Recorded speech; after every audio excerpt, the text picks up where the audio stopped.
Intro.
Welcome to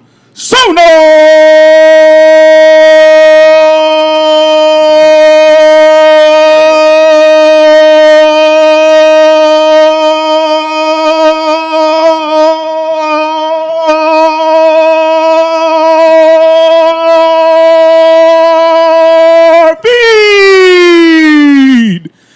World-class hosts is in the house! Somebody didn't yell enough on. Oh, yeah. What's Got up? some voice going on there. What's Let's up? go! That's what I'm talking about, Lower man. 121 You're not needs a you. little raw still? Damn. Welcome, boys. John muted you. Be glad you don't sit right next to that. Anyway, A little welcome. bit of tinnitus. Yeah. What day is it? May 22nd. Wow, crazy town. It is Melissa's crazy birthday. town. Happy birthday. Hey, birthday. Feliz cumpleaños. So, happy Monday, everybody. Yeah. Thanks for joining us. Mark, thanks for putting up with us being bad at putting your stuff away. Everything, literally. Like every hey, guys. single We thing. broke the technology. It's my Wednesday. Oh, it's Damon's Wednesday, so Damon's Wednesday. welcome to Hump day. Wednesday. Yeah, happy hump day. Right? So that's the thing. Oh, yeah, Kevin's birthday as well. Right. That's right. I celebrated a little bit with him yesterday and the day before, as one does. And we're going to have one today. So, salud. Cheers, boys and girls. I'm going to spill it on people's stuff. That'll be great. There we go. Nothing like chewing over all kinds of electrical equipment. It's not valuable. So, 4 years anyway, and we're nothing's here, happened. episode 205, with the wonderful Damon Stewart, 205. who we think. It might be 206. I think it's 206. It's actually like 212. I think I Yeah, it's more mislabeled like last week. 212, 215. Okay, cool. We just deleted it. Anyway, so we got a few things we wanted to talk about tonight. Obviously, we had two really different games. Yeah. In the Wait, last. there were two games. That's There were right. two. Yeah, you forgot about that middle one, right? You forgot about that. Can we just talk about We'll spend more time on the second one and a little bit of time. I have one point I want to make about the other match. And I think Ugo thinks we're going to talk about Chivas. That's totally not happening. Chivas. So anyway.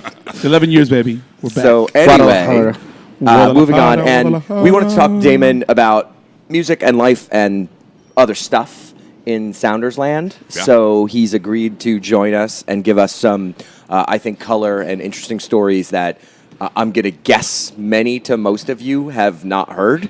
So it's Including it's going to be myself. good. I think it was an important time to chat about some things, and at the same time celebrate some cool stuff that we all have gotten to enjoy in Seattle. So, welcome. Thank you. Yeah, It's yeah, nice bud. to be here with you guys. Oh, yeah, bud. I mean, been here before, but not on mic. Yeah, we got to hit him with the Camera. questions. Weird how that It's a works. first timer. Just wait till that comes up. Damon has spent a minute or two on. Yeah. Yeah, on mic, It's a yeah. special guest, yeah. Yeah. So anyway, so why don't we dig in? Because I think we got a lot we want to talk about tonight. And it's a beautiful evening here at the Berliner. We've got some folks that Just may off or a may third- not we're be in a roast twittering. back Or, here. yeah, It's it's pretty warm. toasty. It Berliner, is very Renton. toasty. Just off a third and mid. Ahead of the curve. Anyway, so let's just dig in. So the week that was. So going back to last week's show, we were all like, I hope the Kansas City's match is not a terrible disaster. And then I listened to the first half because I had a soccer game out in Redmond. And then That was after the enjoyable game- half. Yeah. And then after the game, we're having a beer, and I said to Dylan Vanderhoof, I was like, "Oh, hey, how'd the second half go?" And he just goes, "No." And I was like, "Do I really I don't want to know at all?" And he's like, "Not at all." And then we had some Rainiers, and that was kind of the end of it. So I gave it another hour before looking at anything, and I'm pretty pleased that I did not pay attention to that second half of soccer. I think I said the ship is sinking. I believe you used something along those lines, if not those exact words. Yeah, I mean, it was hard because Jeremiah had already done "This is not okay." I'm like, I got to get worse than that because the Chicago game was not okay. But Yeah. then you Followed that up. Wow. So I missed it yeah. too, and I'm glad. yeah, we don't need to Ouch. debrief on the game as a whole. I mean, you can't let up hat tricks in that period of time to teams, let alone individuals. So, let's leave that be. But I don't know if we can go and make this kind of proclamation for another month or two. But last season, we had a pretty big turning point in Kansas City, at Kansas City away. So maybe we have some Oh, positives man, I come didn't think from about that. this year's Kansas City kind away. of last year it was the bottom. It was the bottom. Yeah. So I guess this year it's could be rock early bottom yet too. still, but if that's the bottom, okay. Yeah. Let's start a little earlier and not have the August, September craziness. Yeah, for real. So anyway, we'll see. And then we had Saturday. Brad Evans is back. Yeah. Saturday was a lot of fun. Especially that first half. Good Yeah, Lord. I mean, better than a noon kick, which we'll talk about another noon kick shortly. But 2 p.m. kick, not terrible. No, You could it's actually much better. leave your house at a normal time. Yeah. You could start drinking at a 4-digit number if you chose to. Not saying anyone did do that, but you could have. True that. Not to be contrarian, I might actually prefer the noon kick for What? some reasons. I don't want to talk to you anymore. No, it's been great. Why don't we debate noon kicks shortly and talk about the positives from Oh, Saturday? yeah, let's talk about next week. Yeah, in a Later. little bit. Yeah, so Real Salt Lake came to town after getting Raimondo back and actually winning a match versus NYCFC. NYCFC. Raimondo looked good. Raimondo looked like Raimondo. Yeah. He's As always opposed to going to Ramon. before his injury? No, before his injury, He was not. It was the death knell because he's Yeah. 37, so he's But entering he's still, old for a he's keeper. still going to do that. He's still going to bring it. He's Well, he that gets up kind for a of guy. game. I mean, No, And he got up but for he that he looked very different this season. He was tactically replaced in a game this year. Well, I don't know about those, but Saturday he looked good. Saturday, And that was without the penalty save. Yeah. he Right. looked pretty good. So his save on Ladero's Oh, near post bouncing that direct around, kick. Yeah, you want no part of that. Wow, like that kind of shot. Yeah. Okay. Yeah.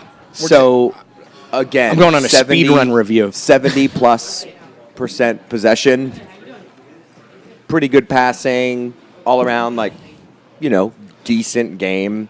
Somebody pointed out, I think it was a Sounder at Heart comment that, was it you? About the throw-ins? No, it wasn't me, but yes, that did get mentioned that finally by having Brad, you have somebody who can throw it more than 20 yards. Yeah. It was like the ball in the box, or, the ball down near the box is now a throw-in into the box or almost a corner because you've got somebody who has It's good that to mix ability. it in. You don't want to count on it, but it's nice to have that option. That's some really tasty Instagram you're looking at, Mark. I look over and there's a nice salad. Do you actually work? Oh, that does look good. He's working right now. All the shit's Anyway, so He works for the first 30 minutes, and then he's good. and John's pointing out still only one goal. I saw Blyan and a few other people talking about it on Twitter. They're like, yeah, it's what is it, 10 goals? Or no, it's some stupid number in 170 shots or some insane statistic. Yeah, it's a really low number of goals. However, you're going to create chances. It's a numbers You're going game, to man. control you're going to borderline dominate possession multiple weeks in a row. If this is how you're going to win 10 games, I'll take it. Would I like to Yeah. win 3 more or win with 3 more No goals in a question. game? Or Sure. with a little more gusto? Yeah, you know? but But at the same time, like, you got to do something right to get all those chances. Exactly. I mean, they're not playing bad. They're just not finishing. Goals aren't predictive. Right. Shots are kind of predictive. No. Shots on goal, oddly, not predictive. Weird how that works. It's better to get a shot than a shot on goal to figure out if you're going to score more next week. And then, obviously, expected goals is better than all of those. And expected goals is in love with this team. Maybe a little bit unjustly so, but Yeah. expected goals thinks this team should be like third in the league. Well, I mean, not that I really want saves over woodwork. I don't want either. I want just the ball in the net. But, if somebody's going to have to make spectacular saves against you, that's better than, like, pinging the ball off the damn net 3 times. So, Yeah. And There was no crossbar this week. It was great. crazy how that works. First time in like a month. By the way, Kent Carson, I saw him in the morning at Starbucks, and he's in a walking boot. And I guess the kid 2 matches ago that had hit the crossbar, he jumped up in the air like a crazy person is the way he described it, and like landed awkwardly. And he's like, I thought someone had just stabbed me in the leg with how he had landed. Yeah, Dave's cheering a little bit. Derek Pels is probably at home right now, like high-fiving himself. The kid that he bribed. Yeah, I mean- right. Anyway, but yeah, I had seen him there. It was just kind of the most random person I expected to bump into in the morning. I'm like, why are you in a walking boot right now? And it's actual on-field injury. That's crazy. So anyway, a better game, a game to build on for sure. For sure, that first half, man, it was nice to watch. And you saw like debate of Ozzy was really, really good, or Ozzy was actually just his classic self and he was just fine. I thought he was his classic self and he was just fine. You definitely noticed the difference. Like, it's way apparent when he is not on the field. Like, Night and day. the other 10 players and him, Yeah, or yeah, not exactly. him and anyone else, and it is dramatic. What does 90% of the... I think there's only one series in the playoffs that they've lost when Osvaldo Alonso has played. Like, the big problem... One of the key problems to why the team never did well in the playoffs was Siggy never got to use Osvaldo Alonso. Right. And it's important that the team realizes this now, though, because they can't. They have to realize they have to address that somehow, whichever way they can. Not going to play forever. Yeah, that's what I mean. Unfortunately. Yeah, but I think Roldan is Very much on the way. very close. I would compare Roldan now to what Ozzy was In 10? when he was 21. 20. What year, Yeah. though? To what year? I guess that was 9 and 10. Yeah. My memory. Ozzy's 30ish now, and that was... Yeah, they definitely need to make sure that he gets to that. I mean, I agree. He's definitely. I'm not concerned that we don't have the next Ozzy. I'm just concerned, like, what if something happens to him now? Hurt, injury. We saw what we played without him now, they need to, whether it's, I don't know, Roldan gets, I don't know, something. It was scary to see the difference, like we said. Well, and I think when it's coming, it's going to be very different. If they make a choice. Oh, to in part an ways, off-season? you're going to see that. It's easier- But when it's just like, oh, he's suspended on yellows or a midweek whatever. game Yeah. when you also don't have Clint Dempsey, Right. you also don't have Ramon Torres, you also don't have Brad Evans. Oh, you mean you're talking about the U.S. Yeah. Open Cup Yeah. game coming Or- up next month? But anyway, That's going to be even rougher, by the way, because it shouldn't be. And then you look at No. who's on national team duty, yeah, and then you go. the good news oh, is Snap. the Sounders are off that weekend. yeah, Timbers play. The Timbers play that weekend, so they'll be down both their national team guys and exhausted. Yeah, So that's the good news about it moving to Tuesday. that is the good news. Yeah, well, that's great news in that respect. So Mark said. what else? Mark doesn't want to watch Mark it. does not I'd wanna say watch it. let's spend a few more minutes talking about Saturday. My dad was at the game. Yeah, Dongama made it, and he scared me because his feedback was not good. I was like, "What?" He I saw him Sunday, right? So I saw him the day after that, and he was like, "Man, they look like your Chivas. They look pretty, but they can't score." love your dad. Like, was let's like, just be clear. Mexican soccer is super clunky. It's rarely pretty. It has its moments. Yeah, but it's not I like agree. It's not like watching Barca. No, Like, well, by no means. But he was just I'd basically prefer Real saying, Madrid, by the way. Nice. yeah, they played pretty. They played well. They, Yeah. they had possession. They had a lot of opportunities, but they just couldn't score. And it's the same thing with Well, and that's with, the thing. with Like, Chivas becomes, right now. if it ever gets to the point where it's passing for passing's sake, and it's not like you're up 2-0 and you're like, we're just going to kind of hang out Right. and wait for another chance. This is just like, holy shit, we're passing like crazy people. What do you think that is? Is that just confidence? I think it's their style, man. Yeah, right I now think that's just what they're doing. I mean, there was a point where just all of a sudden it was 70 to 80% possession, Yeah. and it has not It was that gone first below half. that. Yeah. And I think it's that. I think it's style. It's But a this- style this that has he's been a looking topic all for. season, It's what is he wants. possession. He wants to possess. Now, part of what they want to do is score early, so the possession is essentially Right. a defensive technique. But The goal isn't to just pass it around and walk it into the net. Right. Some players have not been greedy enough, mainly Jordan Morris, who's pulled it back a few Yeah. times. But the good news is, in the past 2 games, Jordan Morris has had his full acceleration. It's almost Yeah, he like he was looked good. injured for the first 11 games of the year. it's weird how that there happens. was knocks going on, and Well, no, they he have was talked injured, about yeah, it. yeah. I mean, But he was never listed as injured, and I kind of wish that he'd rested in that Chicago game. Yeah. We had talked about that on the show. Yep. But after the Wednesday loss, Schmetz said, yeah, he felt good. It's the first game this year where he's been like, I feel good. And that gives me hope because injured Jordan Morris is a guy. Yeah. Yeah. Healthy Jordan Morris is a game changer. Well, and I think right now, no Bruin for a couple of matches, right? We're really short. You're Yeah. gonna need good Jordan Morris. So, thankfully, it looks like those injuries have worked around Kinda. one another.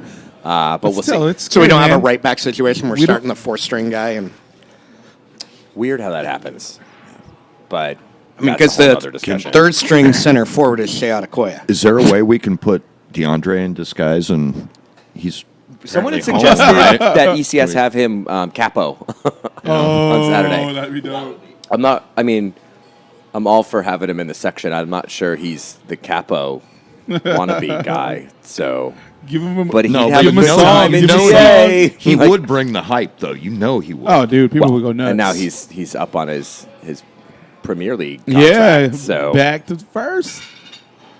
good times. No, but getting back to the Sounders, the part that's worried me Who? a tiny bit is our boys. They look good against a really bad team, And Wednesday, granted midweek, still a little concern overall. To review, they've played 4 home games. They won. They have 1 road win, 1 road win, LA, 2 home wins, And a home draw, right? and a home Home loss. draw. No, 2 home Atlanta, draws. yeah, 2 home 2 draws. wins, 2 Yeah. Oh, no, 5 home games because they lost to TFC. So 2-1-2 at home. Red Bull and RSL are the home wins. Atlanta, New England are the draws. And then Toronto. that loss to TFC. I mean, the fact of the matter is going into the game, Seattle was a bad team. Yeah. yeah, RSL a was bad above them team. on the Not table. Like you Worst had a place, rough worst week. place. Bottom, yeah. Like yeah. you were in actually bad. They weren't worst. They were 21st of 22. Almost worse. Worse than the West? No, Colorado. Oh, wow. The West is pretty bad this year. It might be good for Seattle because that means they don't have to earn quite as many points to make the playoffs. Okay. But pretty much up until the 3-game losing streak, everybody was like, well, the West is basically Dallas, Seattle, and Portland. And now Even it, Portland's gone. now it basically looks like Dallas and some Kansas schmucks. City is up Kansas there, City isn't great, though. which is just weird. But Dallas. Houston is basically undefeated at home still They were away this. and horrible on the road. They're bad. So they're going to be mediocre. Sporting has a good record, but I think they're a little bit overperforming. Portland, if you take away like the first 2 weeks of the season, Portland and Seattle are essentially the same team. And that happened really quickly. Like they got out on a hot streak. Yeah. And Seattle didn't. And now they're both mediocre teams. So it's a The West is funky. Obviously, And it's LA is early. bad. And it's Vancouver early. is. Man, thanks God you're here, dude. You're putting me at ease. I I shouldn't be. was ready to see the panic button from afar, granted, like across a couple blocks. On Wednesday, you should have punched you don't just touch the panic button Wednesday night, you punch it. Dude, yeah, man. But now that you're mentioning that, I'm like, okay, and it's still May. We still have a lot. They're of soccer. only one game below the red line now. Okay. All right. There is a lot of soccer. Whew. Am I the only one that feels better? Well, last year proved that No.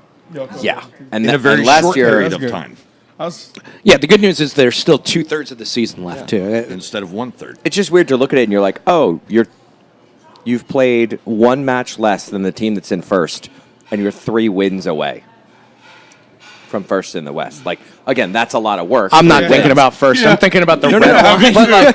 but like line. that's still pretty Well, yeah. bunched up when it comes Give or down take, to you it. can- Like they're a game ahead, so everybody, one other team below them and above the Sounders has played 13 matches, and Sounders wanna have win 2 played in a row. 12, and that's San Jose with Can I 19. just get So you 2 got wins in a row? 3 teams I at would 19. enjoy that Is that too. too much to ask? right. Just give me 2 in a row, and I'll feel. Especially Hey. this one. And we can Saturday. Yeah. So, anything else you want to talk about on Saturday? Anything else you want to talk about on Saturday? You Oh, haven't from been- Saturday? Yeah. I'm gonna use this as an opportunity to segue into part of why Damon Stewart's here and wearing the T-shirt that he's wearing. One of the cool things that the Seattle Sounders did with their pregame Right. was honor a local legend who passed away. Well done, Mitch. Yeah. Yeah, man. that was- Yep. That was a Mark, great, shout out to like to Mitch on that one. It they was- played. As a reminder, they played the music of Chris Cornell. Right. And every era of Chris Cornell had at least one song during the pregame. If you saw the list, it's Temple, Soundgarden, Audioslave, and the self-titled stuff. At least one. Yeah. It was pretty awesome. And then they had the James Woolard live read before they went into the standard pregame ceremony. So that was wicked awesome. I didn't hear "Searching with My Good Eye Closed" though. No, and Yeah, I get it, the family friendliness of it all. You're digging And, into the crates there a little. Well, there's fun involved with that. Yeah. So, No, I agree. but yeah, no, I mean, remember the PMRC, Uh-huh. right? Censor stuff Oh. led by Tipper Gore. Tipper Gore, right? Oh my God. Putting the Early warning 90s, that's sticker- why we I had remember explicit specifically lyrics. going to a local record Yeah. store to buy the Band in the USA 2 live crew from a friend of mine that worked there. Right? That was good times. Good call. So, Anyway, I was labeled. good job. Dope. So, Dave, you were rolling, so I don't want to interrupt. Yeah, I mean, it was just great to see that, to recognize he hasn't lived in Seattle for quite some time, but it was good to recognize that he had that contribution, connection, like- Yeah. and in many ways was part of the trio really that Yeah. Oh, absolutely. that kind of led us to leading the global music scene for 8 years. Yeah. Probably uncredited was their influence on the rest of the bands that actually made it before they did. Yeah. I mean, Yeah. they were the first of that time period to actually go sign with a major label. Oh, were they? Right, yeah. So they signed in front of Mother Love Bone and Nirvana and the bands that made the jump from indie. Wow. So, yeah, they stepped out and were blazed. doing their thing no matter what. I heard, was watching something with Bruce Pavitt, who was one of the co-founders of Sub Pop, and talking about how kind of back in that period of the 80s when those guys got together, it was about punk rock and stuff, and they made it cool to like listen to Black Sabbath again and be influenced by that kind of band and slow it down a little bit and not just be, Yeah. Hardcore. Yeah. yeah. To rewind a little bit, for those of us that don't know Damon Stewart, Oh yes. Damon was a radio dude Please. Yeah.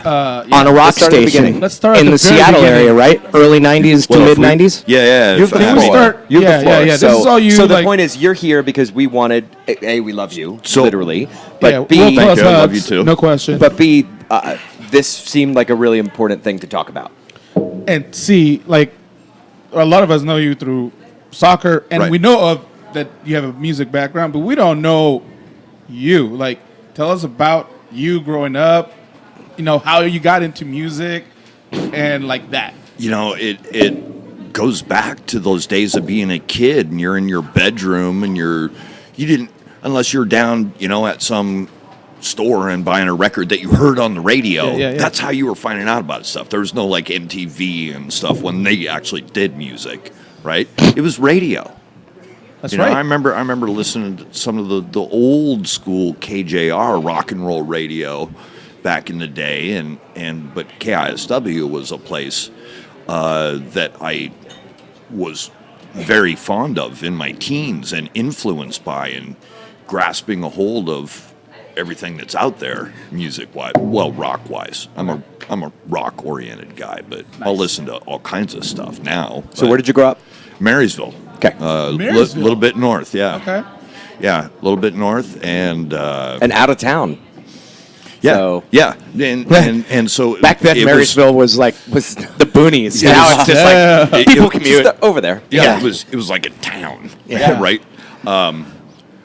But it was hard, other than the radio, to find music and Yeah. stuff. And my buddy and I, we'd always go to the record store, ride our bikes down there and hang out and find, we'd meet a couple of the people that worked there, and they'd say, "Oh, have you heard this or that?" And maybe we came in with an idea, and they'd spin it. So many more guys like. Yeah. Right. There's no exactly. app for it. So you actually had to know people.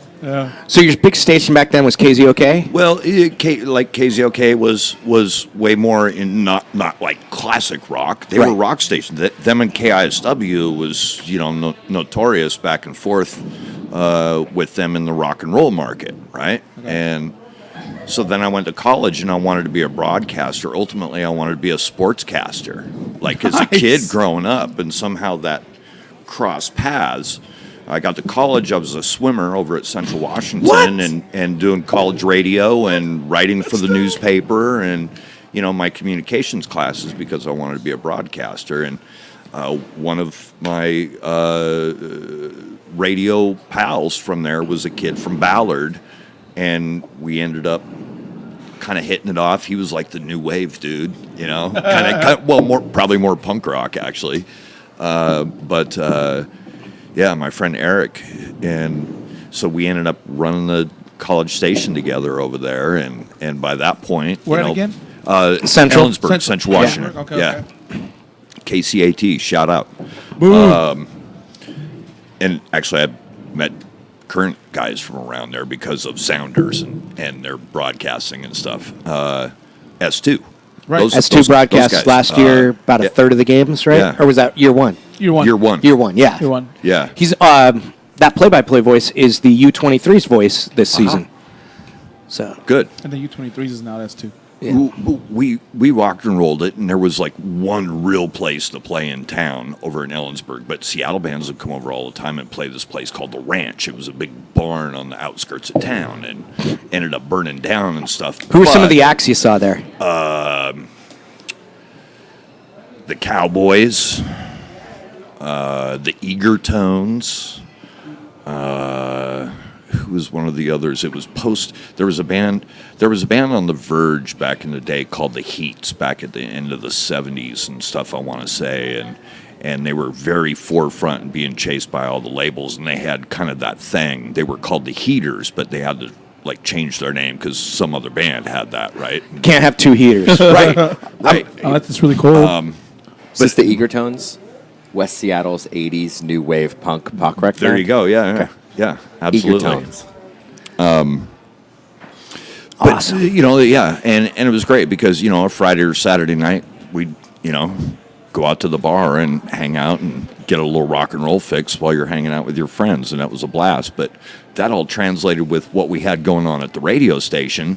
They'd come in, Yep. and we had this tiny little studio, probably not even as big as this table is long. Wow. And it was, old school pop dials on your board. And yeah, so anyway, it was crazy. But my friend Eric turned me on to a band called Green River. Oh, And they had done they made their first single and stuff. And Eric's like, "Hey, I'm going to do my internship at legendary alternative station KJet, and I want to leave this behind for you to play, on the show and all this stuff." And I think it was called like the Modern Rock Show or something like that. But we'd play a ton of local bands.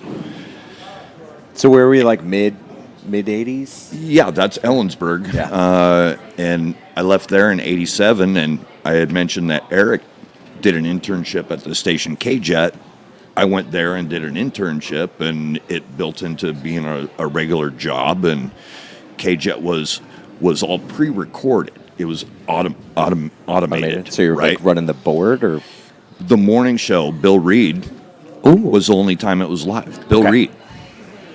And our news guy was John C. Smith. He was the gangster of love, right? So we'd always use that. Steve Miller, right?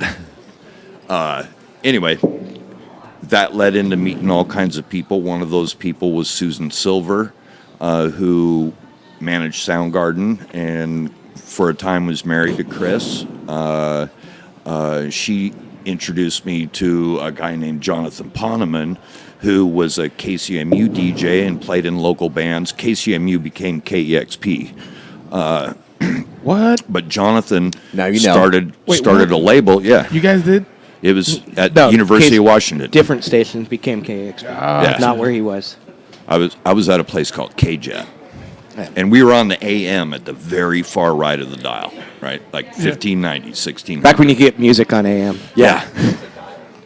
You actually get music on AM in all other countries. Yeah. Basically. Except the ones that shut AM off. So you're So I'm at hanging KJet, with- yeah. and Susan promoted shows, and so she, one of the first times I met her, she was bringing a band called Soul Asylum through town. small band. Yes, They small were- band. they were okay. Went indie, and then their first major for A&M Records. I think that would have been Hang Time. But they came into town, and the four of them are sitting across from me in the control room, and one of them said "fuck" on the air, and they said, "No, FAWK with the umlauts." And I'm like, "Oh my god, you guys they're totally messing with me, And it was great. And meanwhile, Susan's outside the studio, Panicking. like going, "They just said what?" So there's goofy stuff, but through people like her and obviously Poneman, when he started Sub Pop with Bruce Pavitt, they're dialing me right in. Some of those first days, I'd be going down to the Sub Pop office, and they're loading me up with singles. So we're and talking sub pop, We're very late 80s. Yeah, Kind we're of talking 89ish. 87. Yeah. So they were in the Maritime building then? Yeah, Yeah. yeah. So if you haven't been, first in Virginia. yeah. First in Virginia. So actually across from where I used to live. Great building, and they were in the spot where you couldn't go all the way up on the elevator. You had to get off and walk yeah, up. you had to get off and walk steps, but then there was all kinds of rooftop Yeah. access. And as a reminder, because we have some younger listeners than you or I, who are some of those bands that were on Sub Pop when they? Well, we mentioned the band Green River. Yeah. With their first record was on a label out of New York called Homestead, but then they really helped propel Sub Pop, and I can swear, right? Oh, no day. question. All you want. So, If so you their don't, thing, you Sub actually- Pop, we get in trouble. Sub Yeah. Pop was Yeah. great with their shirts and stuff back in the day, but theirs was like a 6-pack of the old Green River soda drink, Yes. right? And the back of it said, "Ride the fucking 6-pack." And then, so in that same time period, Soundgarden put out Small their band. debut. Yeah, it's tiny. And I think their first single was Hunted Down with Little Joe, two of their earliest recordings. Those guys all had done a couple of recordings that were released before that, but that was like their first release. They were on compilations. Those or whatever. earliest era of what we're talking about right now is kind of incestuous too. Like, Yeah. everybody was in everybody else's band. Yeah. Well, Yeah. especially here. Yeah. Yeah. Like- Well, and I mean, yeah. we used to make jokes about it, but it was true. People like playing each other's bands, but they had their main band too. They have their So, main band. Yeah. It's Well, like, it's like they have their side chick. I mean, we'll get into Like, some of these my people main later. girl. But I joke with people about Matt Cameron. I'm like, he was over here, and Yeah. then he was over here, and he was in that band again, and yeah. No, I mean, prime example about that. The next day after we started hearing news about Chris passing away, he posted a picture of an old flyer of mutual bands, and it was Soundgarden and Skin Yard, and I'm forgetting who the third one is. It may have been a band called Vexed. For some reason, that's sticking in my head. But Matt tweeted, "I lost my Dark Knight," right, and put it on Facebook and whatever too. Yeah. But that's a reference to that exact period that okay. you're talking about, because Matt was in a band called Skin Yard and came over and eventually joined Soundgarden. A lot of people don't know that Chris was Soundgarden's drummer and sang back when they started. At first, yeah. Yeah. Really? Yeah, they were 3-piece. Yeah. Wow. So I don't want to interrupt your flow, and I know the folks watching at home are like, just let him keep talking. So you were talking about Soundgarden specifically a minute ago, and Sub Pop. You could probably go on one or both of those trains right now if you wanted to. Sure. I think Sub Pop. There's still probably a few things to say Right. at this point. Right. So where do things go from there? What year was this too? Just so I can. Well, that was Sub Pop started in '87, and K-Jet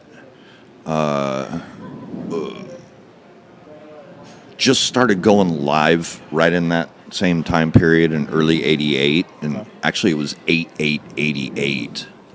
There was a band. It's hard to forget that. Yeah. No one Well, planned that. there was, That was ironically enough, months as before I it's came to America. rivalry week, there was a band from south of the river, like way down south, called Crazy Eights, and they were very popular up They were here. And that great, was one of those bands where seen at where college. south? Like South of Columbia River, oh, gotcha. right? The city he will not name. Yeah, I was Yeah, going to we say. won't. Yeah. He's So I avoiding was that. thinking Yeah. when you kept saying that, That- I was 'cause- thinking down to like my neck of the woods south. No, You know no, what I no, mean? no. But So yeah, what- so that was a funny tie-in with K-Jet. We actually went live. We flip-flopped. We were only live 4 hours a day and recorded automated rest. the So other it's just- 20. So we flip-flopped it, okay. and we were live all of the day except for 2 a.m. to 6 a.m., which was awesome. We were real. Yeah, Right? yeah, hell yeah. That's You're super legit. cool. And not just you're recording going your live voice. right at that same era when, again, the emerging, Yeah. like Seattle became the scene. Yeah. Like our shelves of LPs and stuff. Like if you had a 45, that's hard. You gotta figure out. I gotta convert. So what did you do? You taped it on a piece of cardboard that was LP sized. So you'd go Shut up. right. You didn't have your little 45 bin. You kept them there because it was So a you current. cut It was a current. Yeah. Cardboard.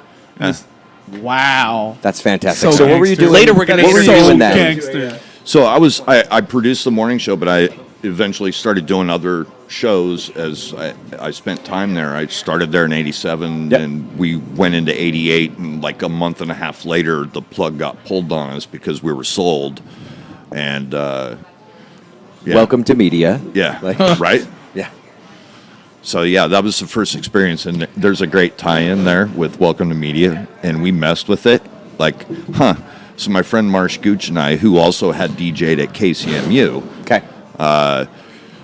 he worked at this little record shop in Lower Queen Anne, and we went up the street and grabbed a couple of things, and one of Is that the one that's now Chase Bank? no, it's no, that was Easy Street. This is Tower even Records? pre-Easy Street. There's a little tobacco shop right Okay. up there next to Pagliacci. That was a record store back Okay. in the day.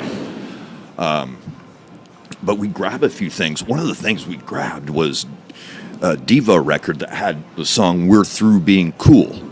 Right? You remember that one? We're Yeah. through being cool. All right. Dude. Anyway, I'm going to pull that up right now. Ugo's like, what? we had found No, out that they seriously. were changing the call letters of KJET, KJET, and they were changing it to Cool 1590, and it was going to be an oldie station. Oh, I So- can already read between the lines here. There were these things called carts, and what they were was a tape that was on a loop, and it would get to the end, and it would stop, and it would be re-queued, ready to play a song or a commercial or something again. we recorded "We're Through Being Cool" onto one of these carts and put it in the machine that would rotate, and it would go to the next slot available once it was done, right? Well, we locked it down. We turned it off and just left that one in there. So we're working on our demo tapes to go take them to commercial radio and try to get a job somewhere else, and that's off all night long. We didn't change any of the real tapes that would play different types of category So songs. 2 to 6. Yeah, well, I mean, yeah, it's like midnight or something, but everybody's like, we're shut down, Yeah. basically. God, this video's amazing. We're through being cool. Right? Oh my god. So, yeah, next morning comes around, and they're running out of tape all over the place. That song's coming on like every other song. And sometimes there wouldn't even be another song. It would skip to like a little bumper, a station ID or something, and you'd hear dead space, and all of a sudden, "We're Through Being Cool" starts again. And holy hell, the general manager of the dual stations, because we were sister station with KZOK on the FM, and he comes in and comes to our boss and is like, he's bent, like, and he had come from like religious stations and stuff, and, where they'd like, yeah. Anyway, he was sure that we sabotaged, and he's looking at Jim, and Jim knows that Marsh not wrong. and I were in there, and Jim's like, "No, we play that song all the time. Something happened to the machines, and it." He totally stuck up for us, and it was great. Yes, of course we sabotaged. Of Stuff course. that you can make jokes about on the internet 30 years later. Yes. Right. And anyway, That's super fun. That is so GM dope, GM dude. walks away, and Jim turns to us and goes, "Fucking brilliant." And that was really great, so. That's fantastic. But, Oh but my God. I mean, really, I would always take my job professionally, and except for that one time Except I that fell one asleep. day. Yeah. Fell asleep on the air one time. No one's How do ever you done do that. that? No one's ever done that. How do you do that? Mark actually was sleeping for the last 10 minutes. Highly Put recommend his you guys Instagram down. watch Through Being Cool music video. So after K-Jet, you go to... Not during the show. There was a little period in there, and I ended up going to an industry function of some nature. Actually, I think it was like a Halloween deal, and my friend worked for Capitol Records, and Donny Osmond was hanging out at the Space Needle for some party, right? Like Schmooze Fest. Okay. So I'm hanging out, and I end up meeting the program director of KISW, who had a great broadcasting career of his own, a guy named Sky Daniels. And so we chit-chat and whatever. He's like, yeah, come in next week, and we'll talk. And so he basically interviews me. We kind of get to the end of the interview, and I'm, Yeah. Yeah. Yeah. I can't believe I'm in this place, Wow. And he goes, I'll tell you what. He had a whole Detroit thing about him. Like, I'll tell you what. You come back here same time next week. You tell me if you can play Inagata Davida on the air. And I'm like going, come on, man. I grew up listening to the station and hearing that. I'm not just about like Green River and Soundgarden and stuff now, It's like, fuck yeah, I want to come back here. I knew already. Yeah. And it was on. So I started at KSW late 88. Okay. And Wow, that was you had a bunch of quick stuff there. Right. 87, 88 for you Well, was busy. a great period Yeah. because those people I met at Coincidence. K-Jet with all the local music scene. I was arriving in Seattle from Mexico that year. Right. 88. Right. My neighborhood. Let's go. Right. Queen Anne. Yep. Oh, yeah. Lower The Queen Anne. LQA. Coincidentally, there's a lot of stuff, a band like Soundgarden and Green River and those guys. There's a lot of others coming along. Yep. Mother Love Bone. I get turned on to a tape. Speaking of incestuous bands, Yes. like everybody from Mother Love Bone went on to be something else. Really? Well, and spawned from Green River. Mm-hmm. Jeff Ament, Stone Gossard were in Green River, which when that band broke up, those guys went to start that. Mark Arm and Steve Turner went and started Mudhoney. Wow. Right? Why did, at the time, what was the most common reason that brands just broke up? I mean, it seems... Could have been anything. Could have Yes. been a girlfriend. You know? Okay. Yeah, like the big name, Jeff Ament, Stone Gosser, were from Mother Love Bone, and obviously did it. Well, yeah. Everything else. Yeah. So at this point, which radio station are you at now? KSW. Which is in... 99.9. It was a little spot. Yeah, where Ted is at. The Ted Smith. Before. With 2 E's. Yeah. Right. And same office where they're at? Are they in Seattle? No. Yeah, they're in Seattle. It was back in the day. It was this building on Aurora, right next to Dag's restaurant, which was a sort of a bad knockoff of Dick's. What was it Right, called? Dag's. Yeah. Jags. Right. So at this point, the Seattle music scene has kind of Blown It's up. starting to kind of become something, and there's plenty of people coming sniffing around, and Green River was a band that people actually were interested in on a certain level, but they split up. You know, the kind of two camps, if you will, that came out of it. Steve and Mark that went and started Mudhoney, and Jeff and Stone go and start Mother Love Bone, and they stole somebody named Andrew Wood from his band called Malfunction. And That guy, yeah. yeah, to review, 2/3 of people in Green River Yeah. were in Mother Love Bone. yeah. Well, Bruce Green Fair, River had six band members. yeah, 4 of them were of the 5 in Mother Love Bone. Bruce Fairweather, a guy that he kind of went unmentioned, but yeah, he was awesome, Bootsy.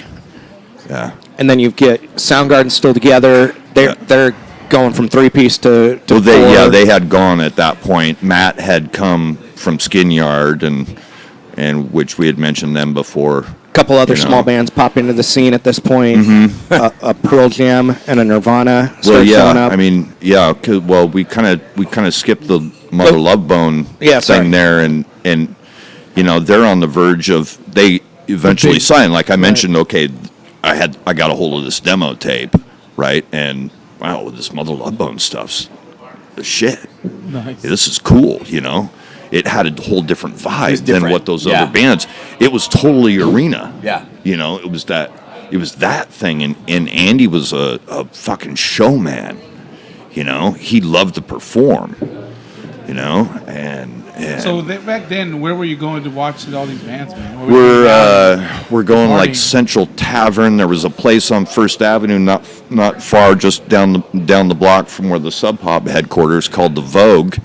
That eventually moved up to Capitol Hill and lost the whole rock thing. Like there'd be rock shows Tuesdays, Wednesdays, and weekends was dance stuff. But those Tuesday and Wednesday shows were just phenomenal. That was the first I ever saw Nirvana. Phoenix was a place later on, like when things had already kind of Is the Crocodile, was it that old? no. Oh, So really? like the Croc, Phoenix. Croc came along later. After? There was other places like we'd be going to Central Tavern for good shows, Yeah. and there was a Is that the place. same one that's still around in Pioneer, or no? Central, yeah. Central, yeah, Oh, on yeah. first. There was a legendary place called the Ditto Tavern in that Belltown neighborhood under the monorail and stuff. That all those guys were playing shows. Even and then- indie coffee shops were playing shows back then. Yeah, Like, well, but different, you know. I mean, U District, you'd have the Rainbow Tavern was legendary and kind of a more hippie type spot where you'd find more hippie bands. Dave, 311, and well, they no, I'm teasing. they were not part of this. No. I'm teasing. But there was tons of places that people were playing, and there was places favorite place to about go? my favorite place Yeah, to the go. The one that sticks in Watch your it. memory from Like kind of where that. you- Well, the Central. The Central? The Central's where touring acts would come through, and you know some of the bands that are on And bigger to indie labels. Follow up on his question. Now, here we are, many years later. Mm-hmm. Where do you go for a show now? My favorite place to go for a show Is it- now. I love the Showbox Market. The market. Yeah. Yeah, Popular, it man. It's just always got sounds lines so out there. good in there, Yeah. and I have a story, but I don't want to tell it. Yeah, It's amazing. yeah. So, we're in about 91-ish Okay. now. all right, Singles time frame. That's Right. Time singles yeah, came so out. you're at the point where where I'm- things have already gotten exposed. Yeah, so I'm living in Right. New Jersey now. I'm buying my own music. You know, I'm old enough to be in my friends' cars all the time. Mixtapes. And, you know, yeah, and like you're going to the store and being like, "Whoa, what is all this? I live in New Jersey, and this is not what we're." There's a living in." section called it was- grunge in And his then all of a Jersey sudden, store. I have all the flannel shirts of all time, and I wear like a thermal under a t-shirt Right. and shorts, like which I pretty much still dress that way today. So, like, there was a point I remember where like it was just a thing, and it was even like pre Smells Like Teen Spirit. Mm-hmm. It was like music heads knew what was up. Well, Even out those there. bands were touring enough that Yeah. that they Well, New York radio is also Exposed. a different animal. I mean, even now, New York radio is a little bit different of an animal because it's like, what are the things people are listening to everywhere? Well, Get the- it? Yeah. You know, so like there K was Rock and a couple good of stations. college radio Yeah. out there as well. I'm You could forgetting, but You there was heard stuff somewhere people like do- there's Seton in Hall. Jersey, How like did you- Hoboken or Seton Oh my something. God, Hall like, actually has a really good damn. station. Seton Hall did. Yeah, Rutgers had a exactly. really good It's like- station. Right. There are a couple of others, and even like the New York City schools had good stations. Right. But like the rock station, New York was like a legit rock station. Right. You know, and they were giving you access to stuff Green you River? just like it didn't exist anywhere else. Mm-hmm. You know, and I lived in a spot where I could get the local like really kind of cool. shore stations and things like that. And I wrote like.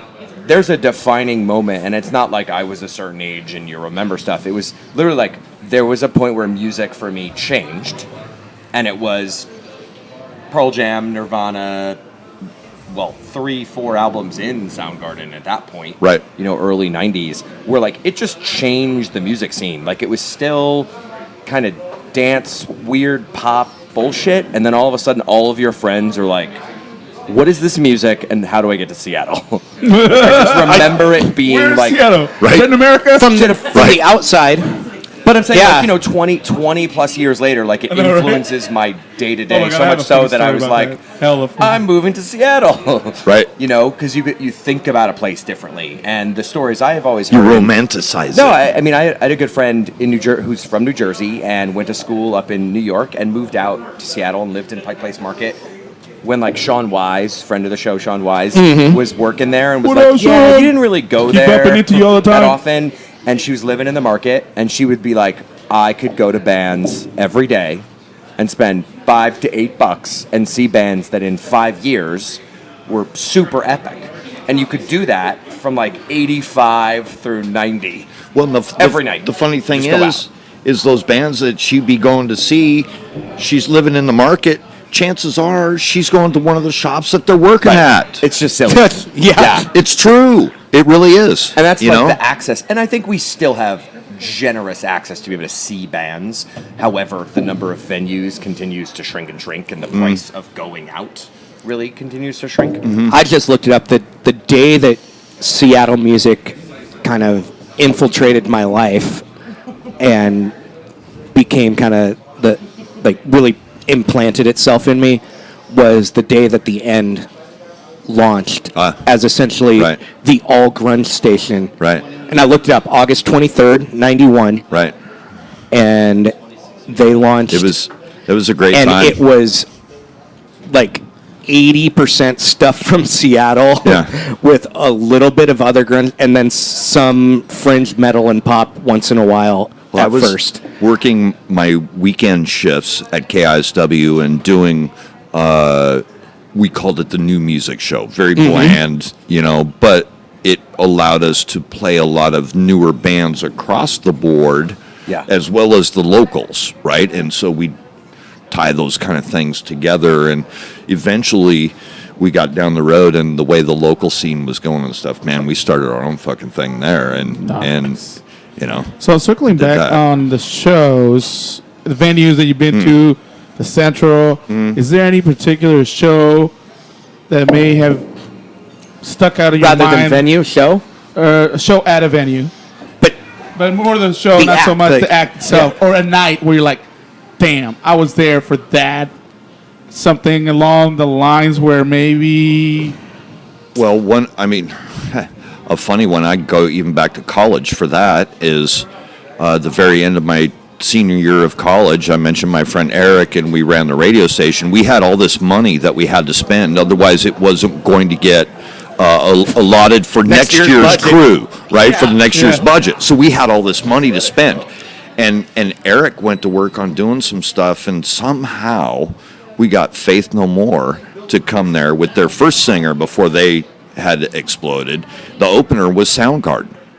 Now, that's okay. I had done an internship at a recording studio in Ellensburg called Velvetone Records, and they had their own label too. Screaming Trees put out their first album on They were that decent. label. What are we even talking about right now? So we had all this money My to spend, and childhood is happening. that was kind of an epic moment, like for me, like going, okay, I've been to plenty of shows at like the Mural Amphitheater and things like that on the weekend during the summer, but that was kind of mind blowing. Here's me and my handful of radio buddies and the four Screaming Trees guy and this producer named Steve Fisk, who was legendary that I interned for.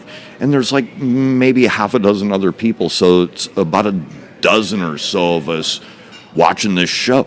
And Wow. Soundgarden and Faith No More, you know? And It was is like that- crazy. I guess I'll Before- watch this show. Was that That's before he moved to Seattle. That's when he was in college. Yeah. Was that's probably before your voice was on Motor Finger album. On Yeah, the Bad Motorfinger. Yeah. How did your voice get on that album? So, Soundgarden, I think this was like the fourth record in or something in their career. They had done Screaming Life on Sub Pop. They did the SST album. I'm brain farting.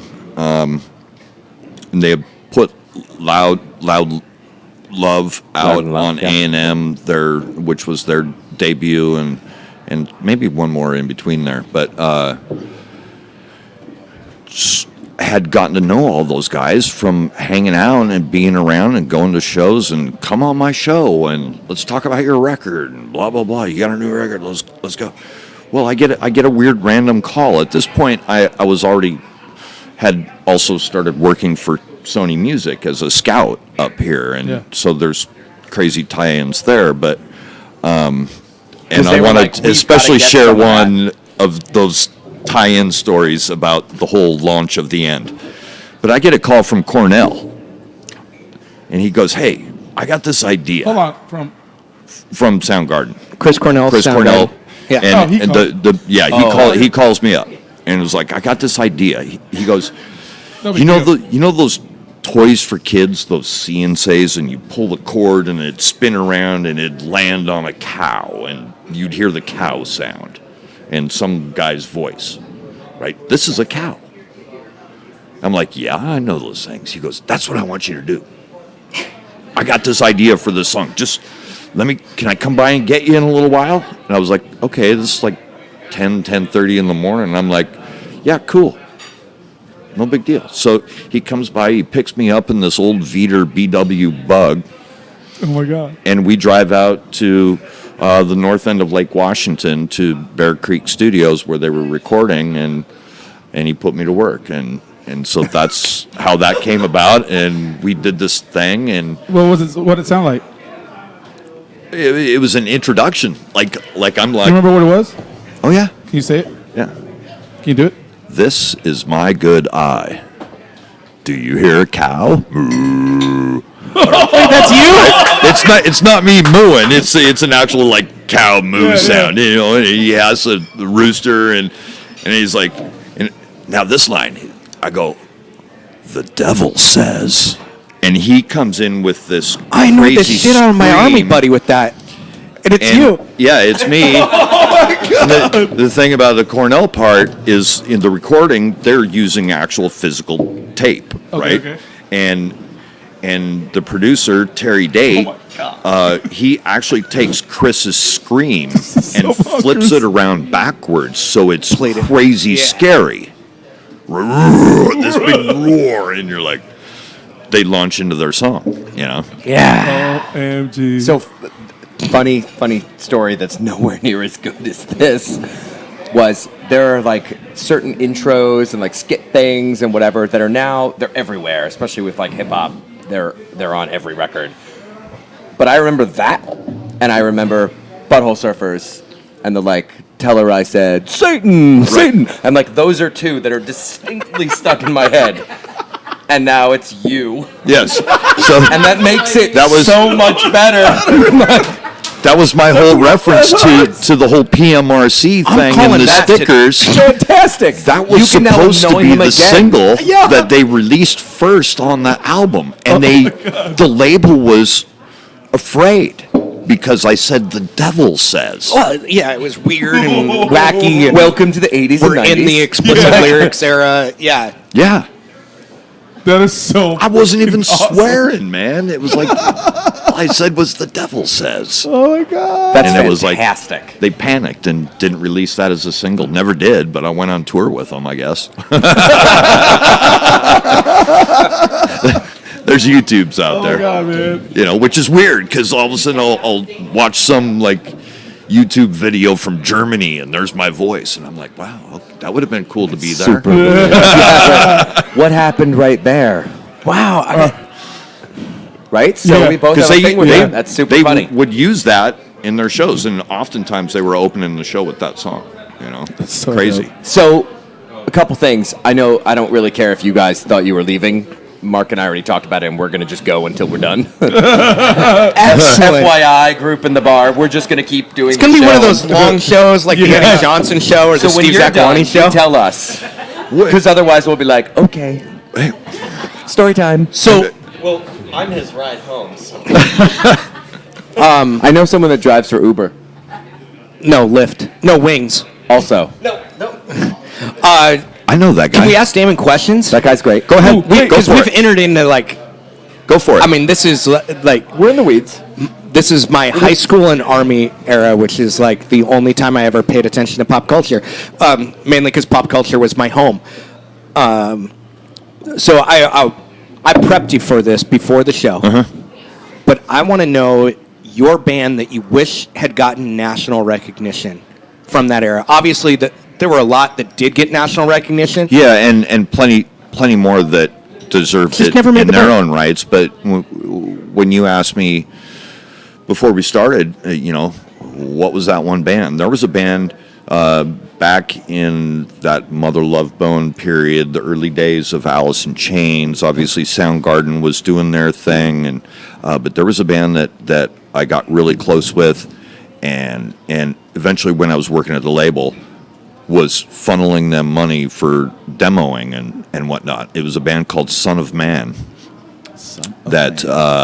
There's interesting ties to Pearl Jam there in a gentleman named Dave Cruzen, who was Pearl Jam's drummer. He was happened to be friends with the singer of this band, Son of Man, named Tal Getling. Okay. And these guys were definitely in that whole thing. Like same kind of sound or like Something different? It was a little different, Yeah. but it was rocking and it was heavy and it was powerful. Yeah, and they had a and reunion it was show cool. a couple years ago Yeah, a couple at the years ago Central. at the Central. Yeah, Were you there? yeah.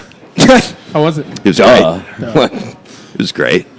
I went to a bunch of Mudhoney and Seaweed shows because a girl I really liked at the time liked Mudhoney and Seaweed from that era. Right. And yeah, they, Seaweed, another band that right yeah, there. Mudhoney kind of floated right on that national recognition. Mm-hmm. Well, they eventually signed with the big label with Yeah. Warner Brothers, and Seaweed signed with Hollywood Records, which had big. They fun, had big, their chance, big money. at least. Yeah. Did you And ever then, host any shows? Sorry to jump in.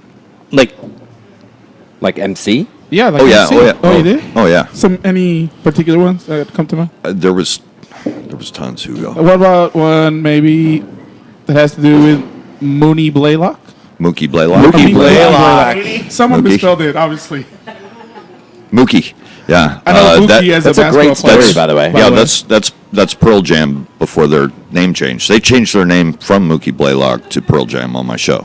Hugo Oh. doesn't know this. It's on the show that On my KISW show. That you hosted. Yeah. Yeah, they came and made the announcement, like for real. Historic. And I'm like, Pearl Jam? Hold on. It's weird. Hugo, do you know who Mookie Blaylock is? Yeah, like shooting or point guard. That's right. Very good. New Jersey Nets. Okay, cool. Yeah. Yeah. Who, by the was way, it the wore Hawks? New Jersey Nets. New Jersey who Nets. wore number Yeah. 10? Which is Which why is they the have an name album. of Pearl Jam's Debut. debut album. Yeah. Mookie Blaylock wore number 10. He was, in fact, he was on So their there was a- T-shirt. Yeah, yeah. There was a thing between the grunge music scene and the NBA.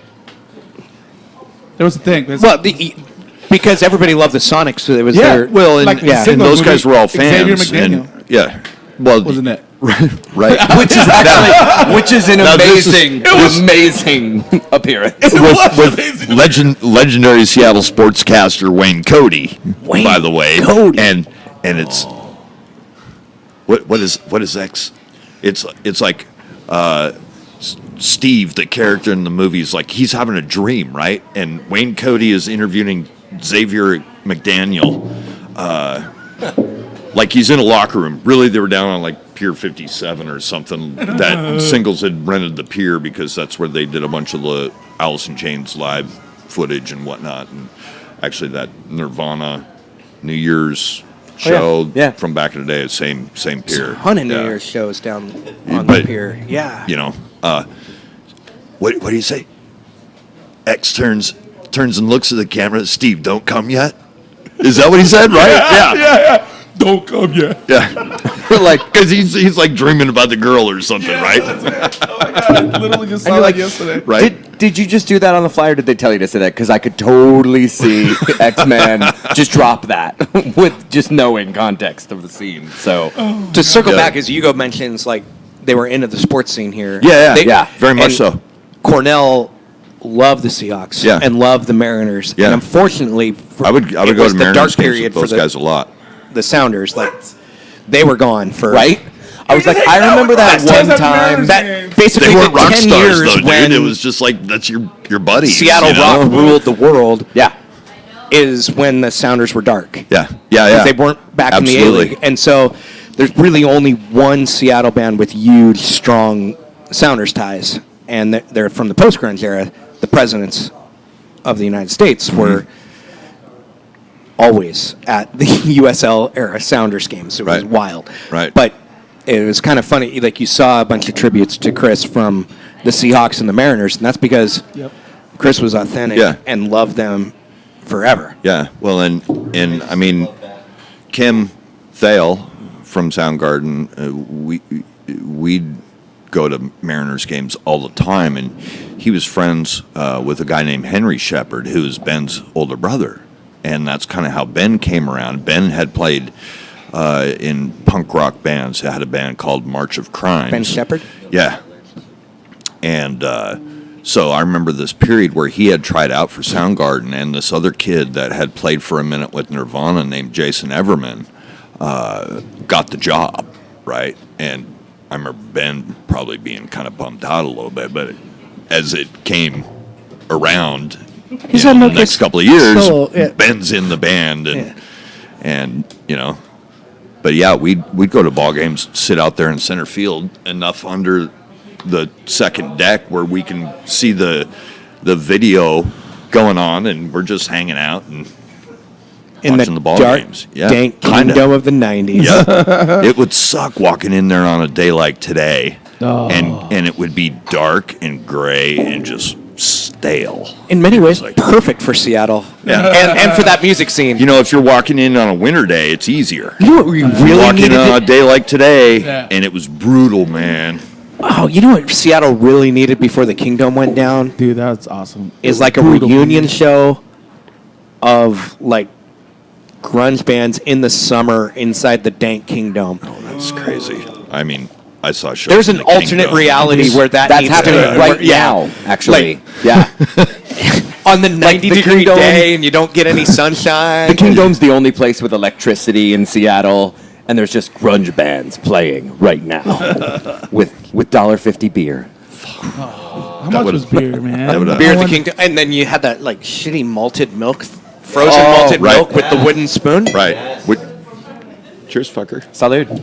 I just tweeted, by the way, that Tried Out for Soundgarden is my new grunge cover band. I've literally never heard anyone say that I tried out for Soundgarden before. I've made the joke for years, and I couldn't. It was nothing I could ever say on the air, but just joking around with friends. Mudhoney had an instrumental song called Magnolia Caboose Baby Shit, and that was going to be my band. The best part about that is it's still a funny band name right now. Right? Shout out to Sarah McNally. And how grunge is it?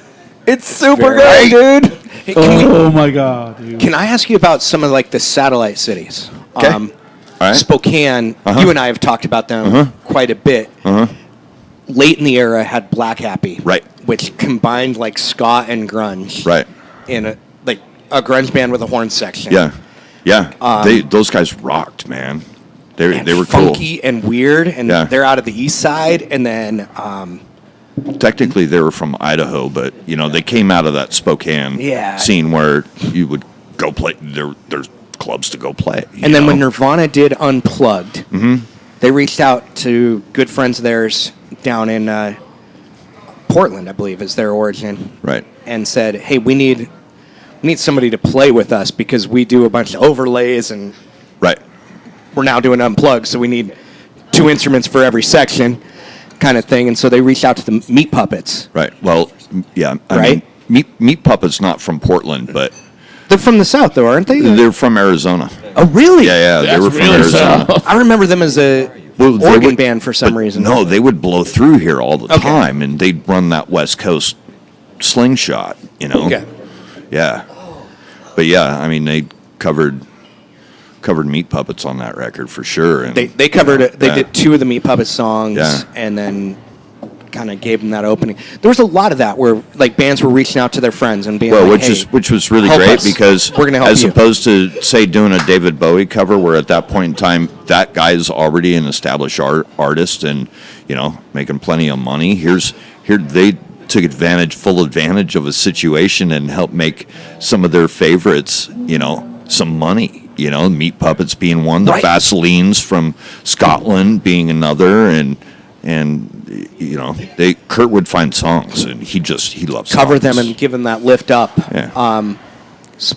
So outside of the Pacific Northwest, do you have a favorite band from that era that Yeah. didn't come from here but kind of played the Seattle sound? Sure. Well, not really the Seattle sound per se. There was plenty of bands kind of doing the thing, but my band, well, there might be 2 or 3 that I can go back, but Minneapolis was kind of cool for me, and I loved the Replacements. I absolutely loved the Replacements, and maybe REM might be one of those other bands from that earlier period. Georgia. Georgia. Athens, Georgia. Athens, yeah. There was a great documentary back in the day called Athens GA Inside Out, that exposed a lot of their scene. It defined like a college rock scene. But it was one of those very familiar things that we ended up seeing here in our city that Minneapolis had happening. Athens, Georgia, the B-52s came out of there in the same kind of scene that the early REM and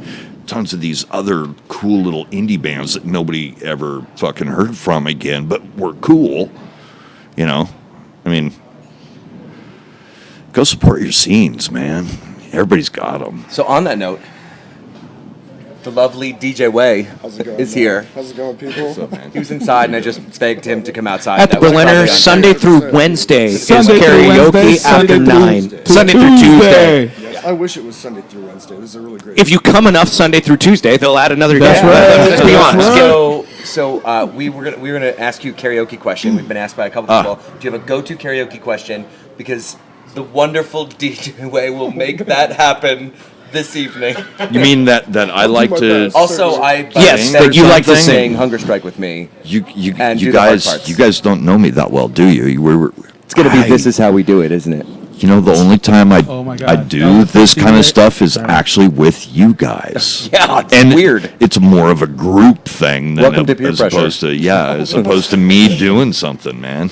I'll be tipping the karaoke DJ. Don't worry. So you're on the spot. What do you got? If you just like walk in, have go to like what's the song? Man, see, this is where the little kid in me, that me and my buddy go to the record store and we just completely brain fart what you even came in there for. You know, well, yeah, I mean that would be So it's Bark some at the Moon. easy- Probably not Bark at the Moon. It would probably be more Kiss, to be honest. Yeah. Yeah, right. Why not? Right. They run the same. We're gonna make you sing tonight. So anyway, this was my local support your karaoke DJ. Thank you for humoring me. Half-ass We'll Monkey see you Boy. inside in a few minutes. Are you, so wait, Tom, you're gonna do Hunger Strike tonight? I would love to do Hunger Strike. Can we do that? I got Okay. it. Yeah. Mother Love Bone, Half-ass Monkey Boy. Anyway, There it is. thank you for humoring me on that. I was like, I'm never going to get him in 10 minutes, so let's get him before Get him he comes before out. he's set. Yeah, he's And setting like up. Emily asked, and then Rom asked, and then Mark asked Emily's question about what you would sing for karaoke. So everyone really wanted to know. So in the ROM sense, it kind of fits with where I was just going here on the tail end of that. Half-ass Monkey Boy, Mother Love Bone. Half-ass Monkey Boy. ROM Look it up. I'm looking at right now. made Half-ass Monkey Boy. a hell of a 2-pull and Yeah. gave it to me. That was awesome. And You brought that in on this the game. Stardog Champion. Yeah. Yeah, it's the dog from the Stardog Records label. That was Mother Love Bone's label Yep. when they signed with Polygram, and Stardog Champion is a Mother Love Bone If song. I could Maybe sing we that- should do that one. if I Stardog could- Champion. That's a right? good group song, actually. Right? That Yeah. would work. Because I don't know if any of us are hitting any of that Yeah. on our own. Well, and- so, You know, and the children sing, right? indeed. Wow. So, I think we still have a lot to talk about. Yeah. We want to use your I want to time go back to wisely, your host obviously. experience. Any other Yeah. big host thing? Like, wow, I was there for that moment. You know, kind of like the Mookie Blaylock moment. Anything like that? Well, I comes mean, to mind? there was weird hosting things. I got to meet a lot of people, and that was really cool. Probably one of the cooler things was Pearl Jam was opening for Neil Young on some dates around the Northwest back in the day, and I remember ironically going south of the Columbia River to the horse racing track, the Meadows. Oh, yes. And there was a big show, and so a few of us went down. There was a band from Portland that I absolutely loved and adored back in the day called the Dharma Bums. The Dharma Bombs. Dharma Bums. Bums. Yes, like, Dude, I have so many tabs opening here. It's going to be the Dharma great. Initiative. but they Yes. they were an indie band that forever I tried to What kind of music? get. They're a rock and roll band. Yeah. you know. But they had an interesting thing about them, and these kids from Silverton down there that I got to know over the years, and tried, flew them out to New York and all kinds of stuff when I Yeah. worked for the label. And I remember we did like a 5:00 showcase at CBGB's one day. And it was awesome because I had to set it all up. And I'm getting to know Hilly, the owner of CBGB's, and dealing with him and his schedule. And this is before you could walk around really with cell phones and things Yeah. like that. You had to get them on their schedule. But I absolutely adored that band. And we took in this show and went to La Luna, which was a club down there in the city, and there was a private deal with all Neil's crew and all the Pearl Jam crew and friends and family that came and hang out, and there was a big catered thing, all those motherfuckers up there jamming together, just having fun. For the younger crowd, there was a time when Pearl Jam opened for Neil Young, as opposed to now Neil Young opens for Pearl Jam. So I saw yeah. Pearl Jam with Neil Young in Camden, New Jersey, and I'd say it was 99. Oh, that would have been later than that. Yeah, I mean, there was like IA. Was that when you worked for that TV was station? happening. It was pretty serious, and it was like tiki torches and super random. And it's funny because we were talking about sports and soccer and whatnot. One of the best shirts that I've seen on a tour, they had a soccer jersey. Pearl Jam 98. had. 98, 98, I 98, I know because I Yeah. own the soccer jersey. It's their So- 98 tour. I didn't buy it because I didn't have the like $50 or whatever it was at the time in cash. Mm-hmm. And I regret it. Matt Gash has nearly to killed this me for day. that jersey. And Because it I've was worn it such to a practices. fantastic It was such a fantastic Yeah. bit of gear from a concert. Anyway, it was a really interesting thing. But that was It's the Pearl Jam logo on the crest. It's black and red vertical stripes. It's like AC 98 Milan or Metro Star, on the- like that kind of style. on the back with the little 3 stars along the neck. I'll bring it next week. Yeah. Wow. I look very muscular in that shirt. No, I look large, and it's Marching in amazing. charge. That's awesome. But yeah, they did on that tour. They did Memorial, and added a second day, which is how I got to it because the first day sold out in less than an hour. I was just out of the Army, so all I had was spending money, and I couldn't get there. And then they added a second day, and I'm like, I'm buying 2 because it's sold out, and I'll find somebody, Right. kind of thing. So yeah, I remember that one. So we're rolling up Show. on 9, and I know we have a lot we want to talk about. Personally, I'd like to talk a little bit about Chris Okay. Yeah. at whatever capacity you are comfortable talking about. Yeah. Whatever I am can drinking talk the about. Maybach. First time you met him. Favorite moment. Yeah, whatever you want to roll with. I'd love to touch that. I want to have a little fun with you and maybe take the bite out of some of this conversation. And then I think the group has questions. So, Well, whatever you're comfortable with. Probably one of those best moments. You know, I mean, I never really got to know Chris like kind of deeper a little bit. Kim and I would hang out a lot and go, like I said, go to baseball games and stuff like that. Kim Thiel, the guitar player.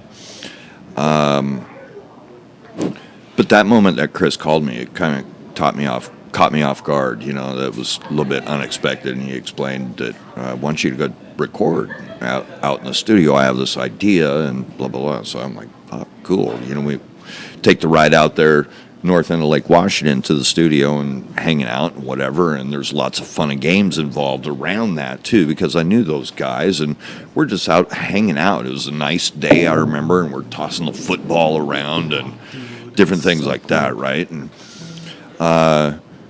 you know, I introed those guys. You asked about stuff like Where's that. it, like Kenmore, Bothell, like where? Kenmore. All right, I don't wanna maybe bust you up. maybe on the edge of Bothell, technically, whatever. But just it was at a private residence, this studio, and you know, nobody would even know you're there, and there was all kinds of great records made at this place, and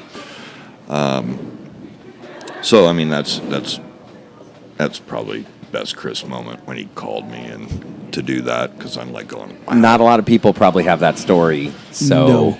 Seeing some of the things other people have been sharing though, like I saw one story that one of the friends from back in the day, Chris lived out in West Seattle and shared a house with someone and had showed up, and we'd always end up kind of going out and hanging out and bringing some beers and let's build a fire in the pit out back. You got Puget Sound right behind us and stuff. Well, somebody's sharing the story, and I kind of start scratching my head.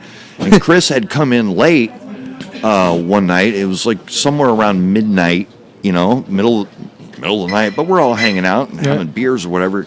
He comes in and ends up going straight to the water and goes out for a swim in the middle of the night, you know, and it's cold. It's like snowy and like 19 degrees, you know, and so somebody was sharing the story, and you can't see him, you can't hear him, you don't know what the hell's going on, and people are kind of like should we start being concerned a little bit here? yeah. You know, and Soundgarden was already being known and stuff, and little bit later, 15, 20 minutes later, the motherfucker comes in, and he's coming out like King Neptune out of the sound, you know, and he comes up and he's all just laughing and enjoying life, however it was going on, but he ends up starts grabbing people and tossing them in the sound, you know, like physically picking them up, carrying them, and get in. Oh, shit. You know, and so I'm reading little things like that, and it makes your heart feel a lot warmer, considering that you know, some things are really unexpected. Yeah. You know, You see any Griffey home runs together? what's that? You see any Griffey home runs with any of those guys? Any moments in sports that stick out? Yeah, there's one that I won't mention on air. We'll share after the fact. If you want to hear a tip to the Berliner, Come do whatever for SonarFeed. There's first. There's a good one, and it involves a Hall of Famer. I'll leave it at that. It's kind of funny. You mentioned Hall of Famers because Randy Johnson is now a photographer. Mm-hmm. But there was a time period, I read this story, where Chris Cornell was playing at sports photography and would hang out at the Kingdom with and take photos of like batting practice and whatnot with Randy. Those guys would go do Just batting hang out. practice Yeah. a lot with him. Yeah, absolutely. And so it's kind of, their connection to sports from that era, like the biggest bands are Yeah. so strongly connected with the Mariners. And that's when the Mariners were good. And the Seahawks, and that's when the Seahawks sucked. I remember Yeah. those times. Yeah. Let's see. What other question did I have for Damon about I'll this? throw one out. Oh, Did you good. ever eat tacos with any of these folks? And who had what taco with you? I'm sure we ate at Mama's, and somebody probably had Mama's. tacos. You know. you mean when Mama's was good? Yeah. Yeah. Yeah. Mama's Yeah. tacos. Shout out to Mama's. That's all right. So let's get sentimental for a minute because you're the hugger. So I'm gonna make you get sentimental. Okay. Like, other than you had that moment with Chris Cornell, but any of the bands, any of the DJs, whatever it is, like one of your like favorite, just like real life moment you've had in the last 20 something years. Okay. It may not be favorite moment, But, like, there's important or- okay. There's two moments that I'll share, and we were talking about when the end launched and whatnot, and my friend, now friend, then I did not know him, Marco Collins. Wow. When he came to town and was hired as music director at the end and whatever, he knew that I somehow had all this connection stuff going on with all these bands.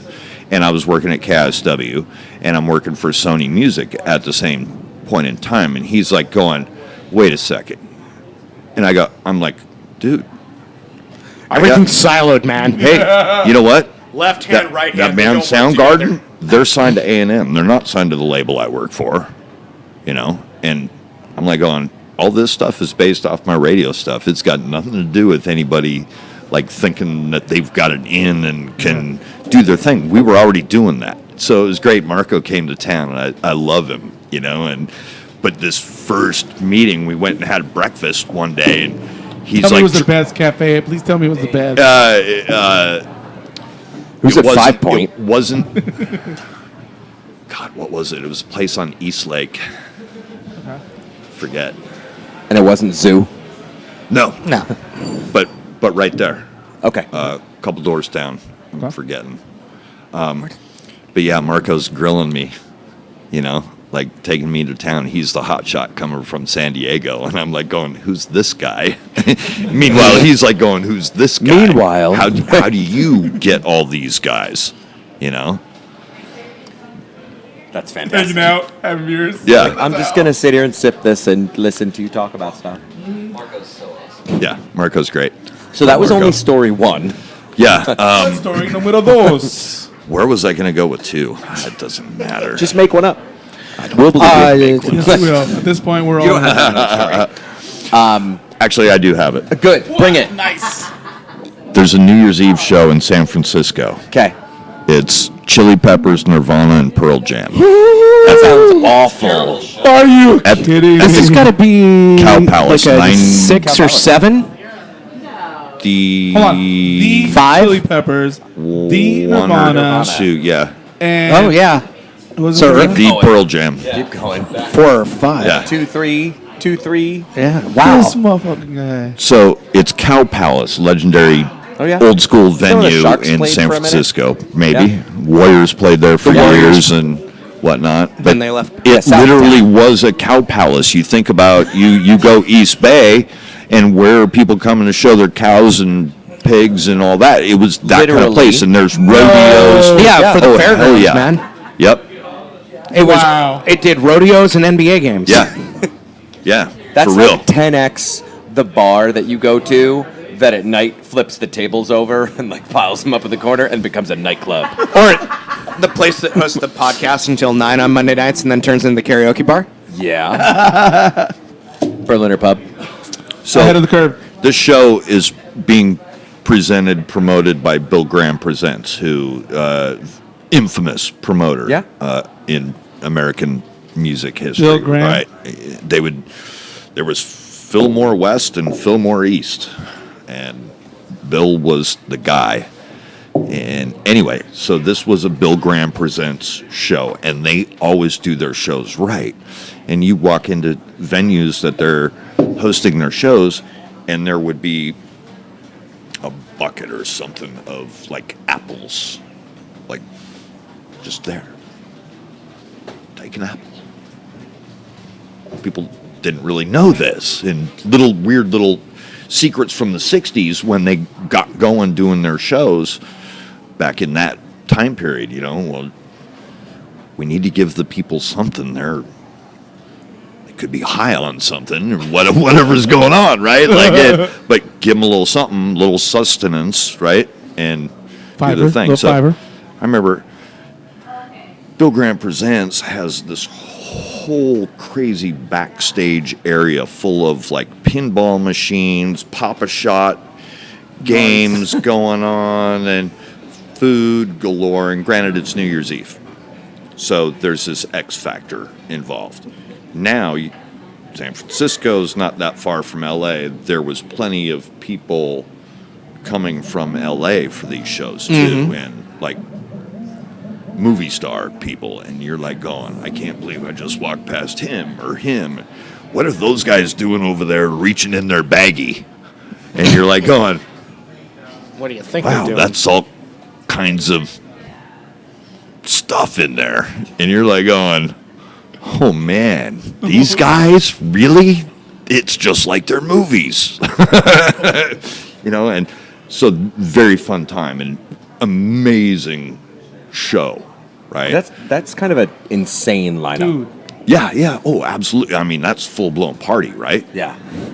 I mean, Like I saw Monsters Pearl of Rock Jam and I thought I was cool. Nirvana are breaking, Chili Not that. Peppers were already going. That's insane. Two of them would have been okay. Like So we leave San Francisco like a day later because we're watching the bowl games, sports fans and whatnot. We're watching the bowl game, New Year's Day bowl games, and we end up leaving that night. Somewhere in the middle of the highway outside of Sacramento heading north, we're so you pulled actually off. went over to the 5. Yeah. And we're headed up, and somewhere So we're... this sort of weed. Sorry, I just had to make the weed California Yeah. reference. Quite short of weed, but on the way.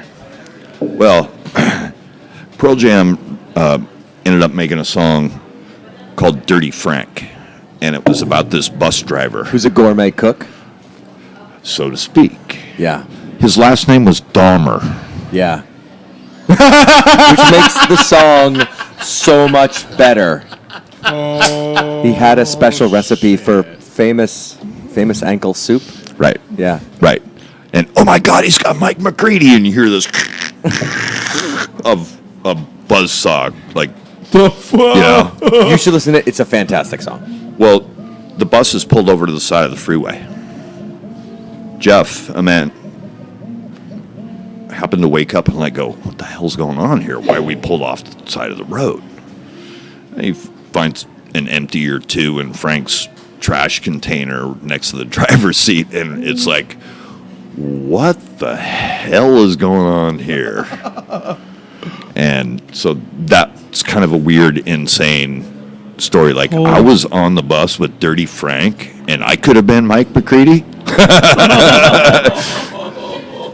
Wow. So after the fact, I mean, obviously, jokes aside, that's kind of serious, because there's been plenty of things happen to bands, Buses, cars, whatever. planes, all kinds of stuff, and so you just go, wow, okay, that was really weird, really weird, but It's actually a really amusing song. Like Yeah. it doesn't sound like all bands.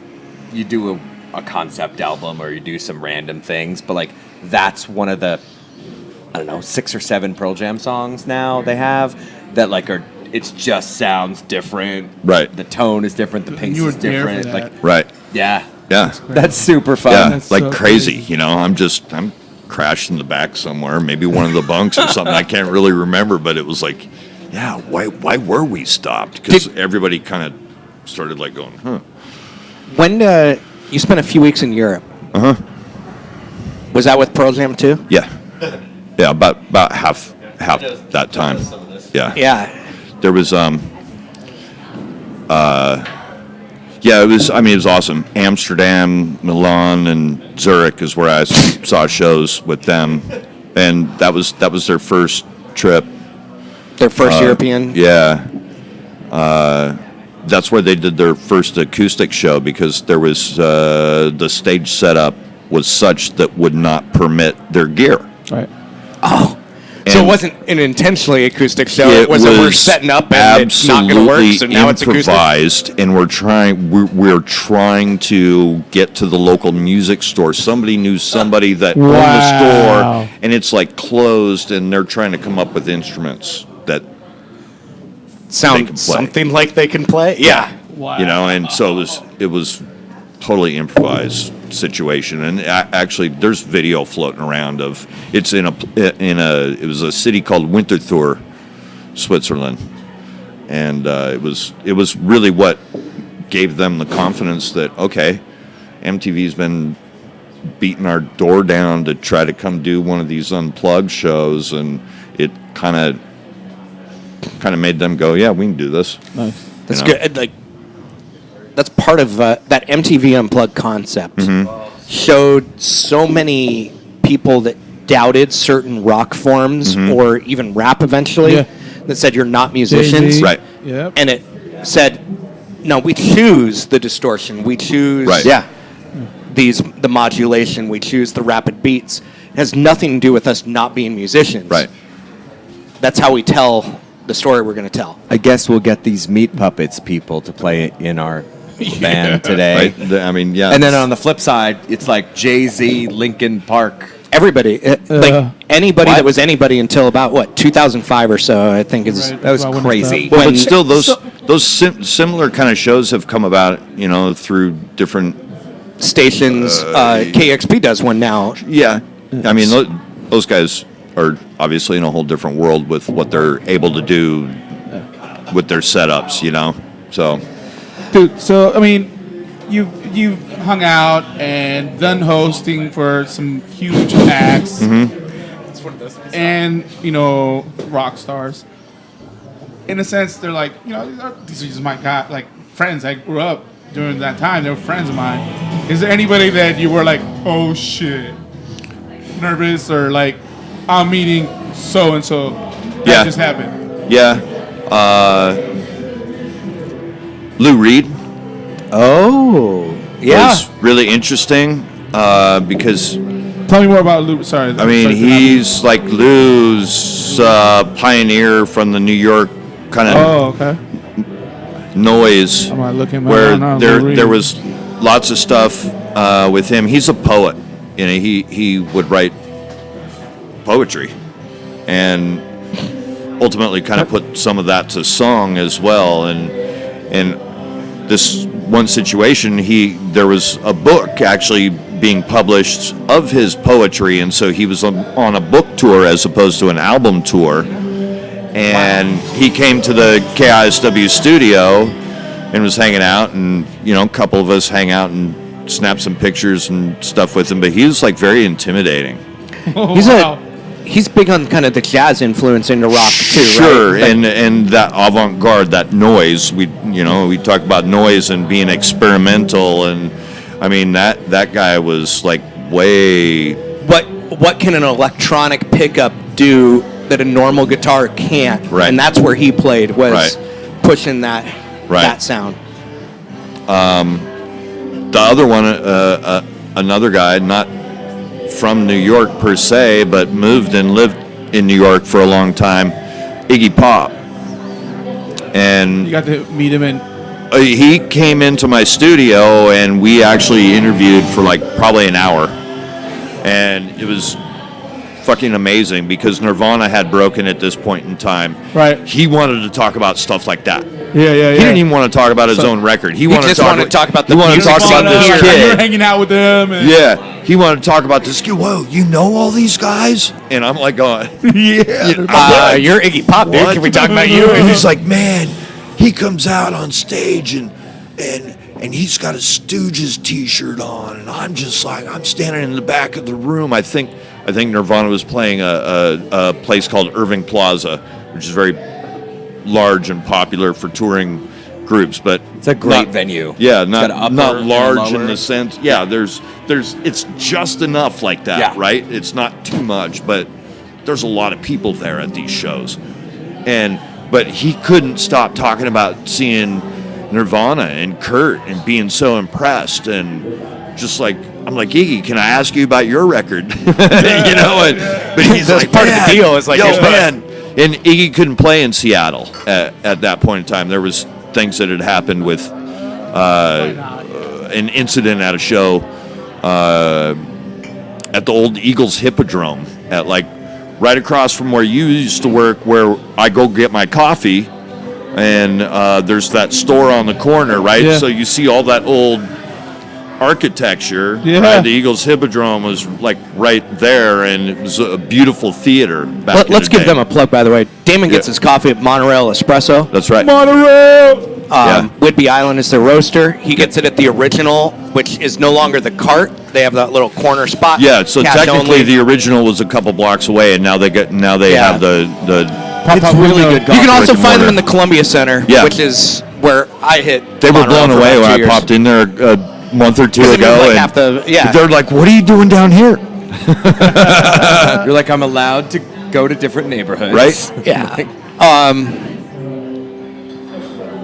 I want to tell a quick Chris Cornell story because he's kind of the inspiration for Right. why this We're week coming to hang out. Yeah. Damon, right?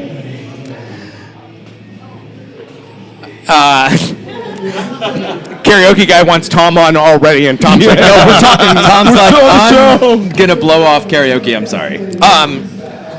So I've told this story a little bit about Chris, and oddly enough, I didn't get to tell it to Damon yet, which is basically Which what makes I'm it going to do amazing. now. Yes. Yes. Because we met at Temple, and it was just too loud, and we were both pulled in a lot of directions. But I did meet your dad. That was cool. Yeah, my dad is I so haven't met confused your by dad. soccer.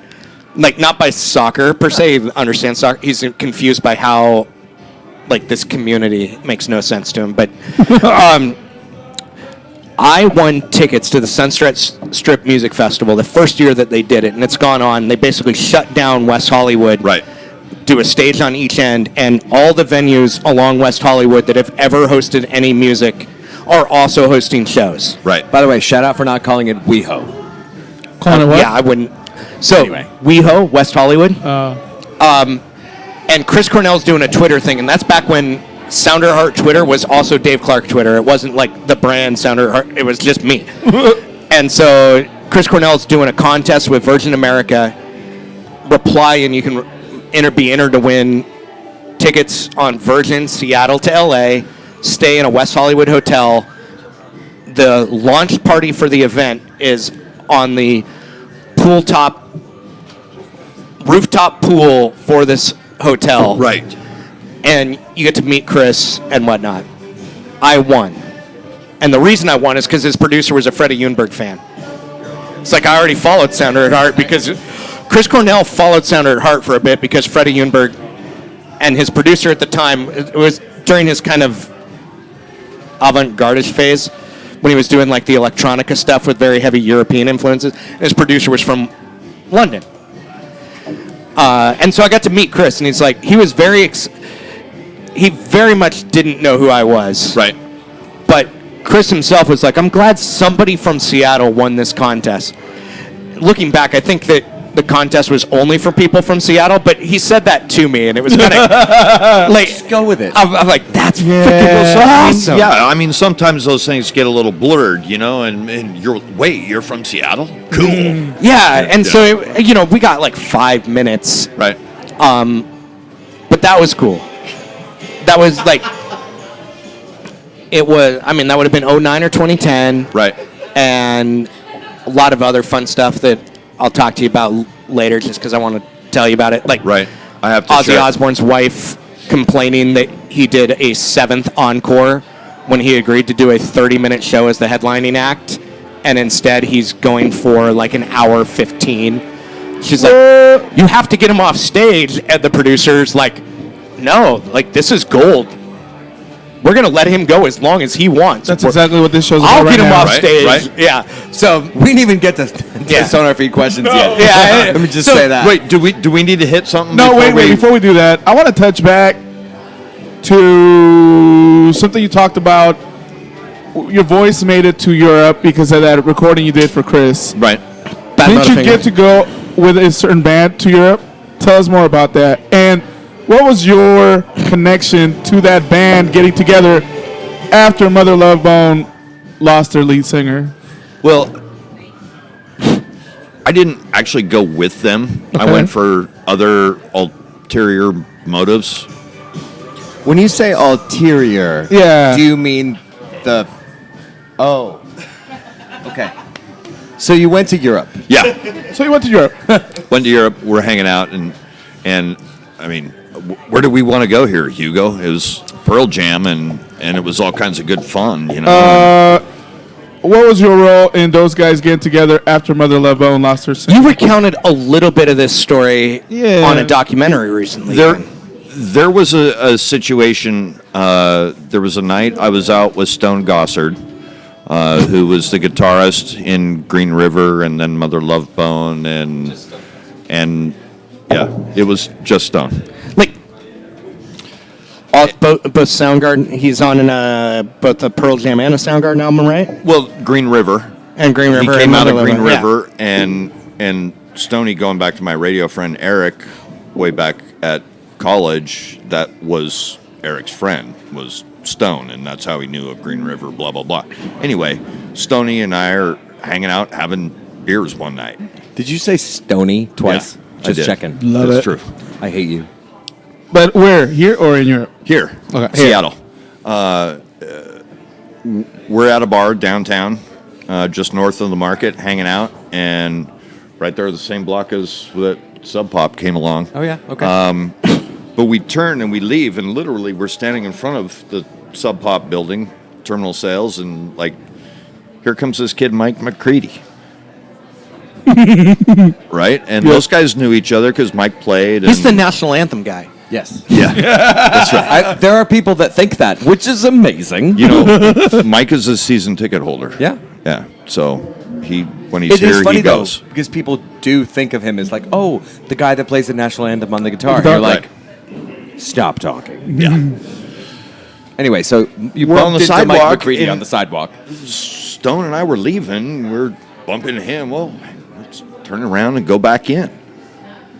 So we went back in to the bar and sat down, and it was on the end. Those two guys were to my left, and they just started chattering and talking about things, and a lot of those things was what was going Became a on. band. And Stone, had been doing simple recordings and demo stuff. Like those guys had always, hit record on a boom box or whatever, and, What? And well, just to record Yeah. that riff, Yeah. and things like that. Okay, here's this idea. What I can need you to do? record it, and then you'll go back later on and take your demoing process even further, right?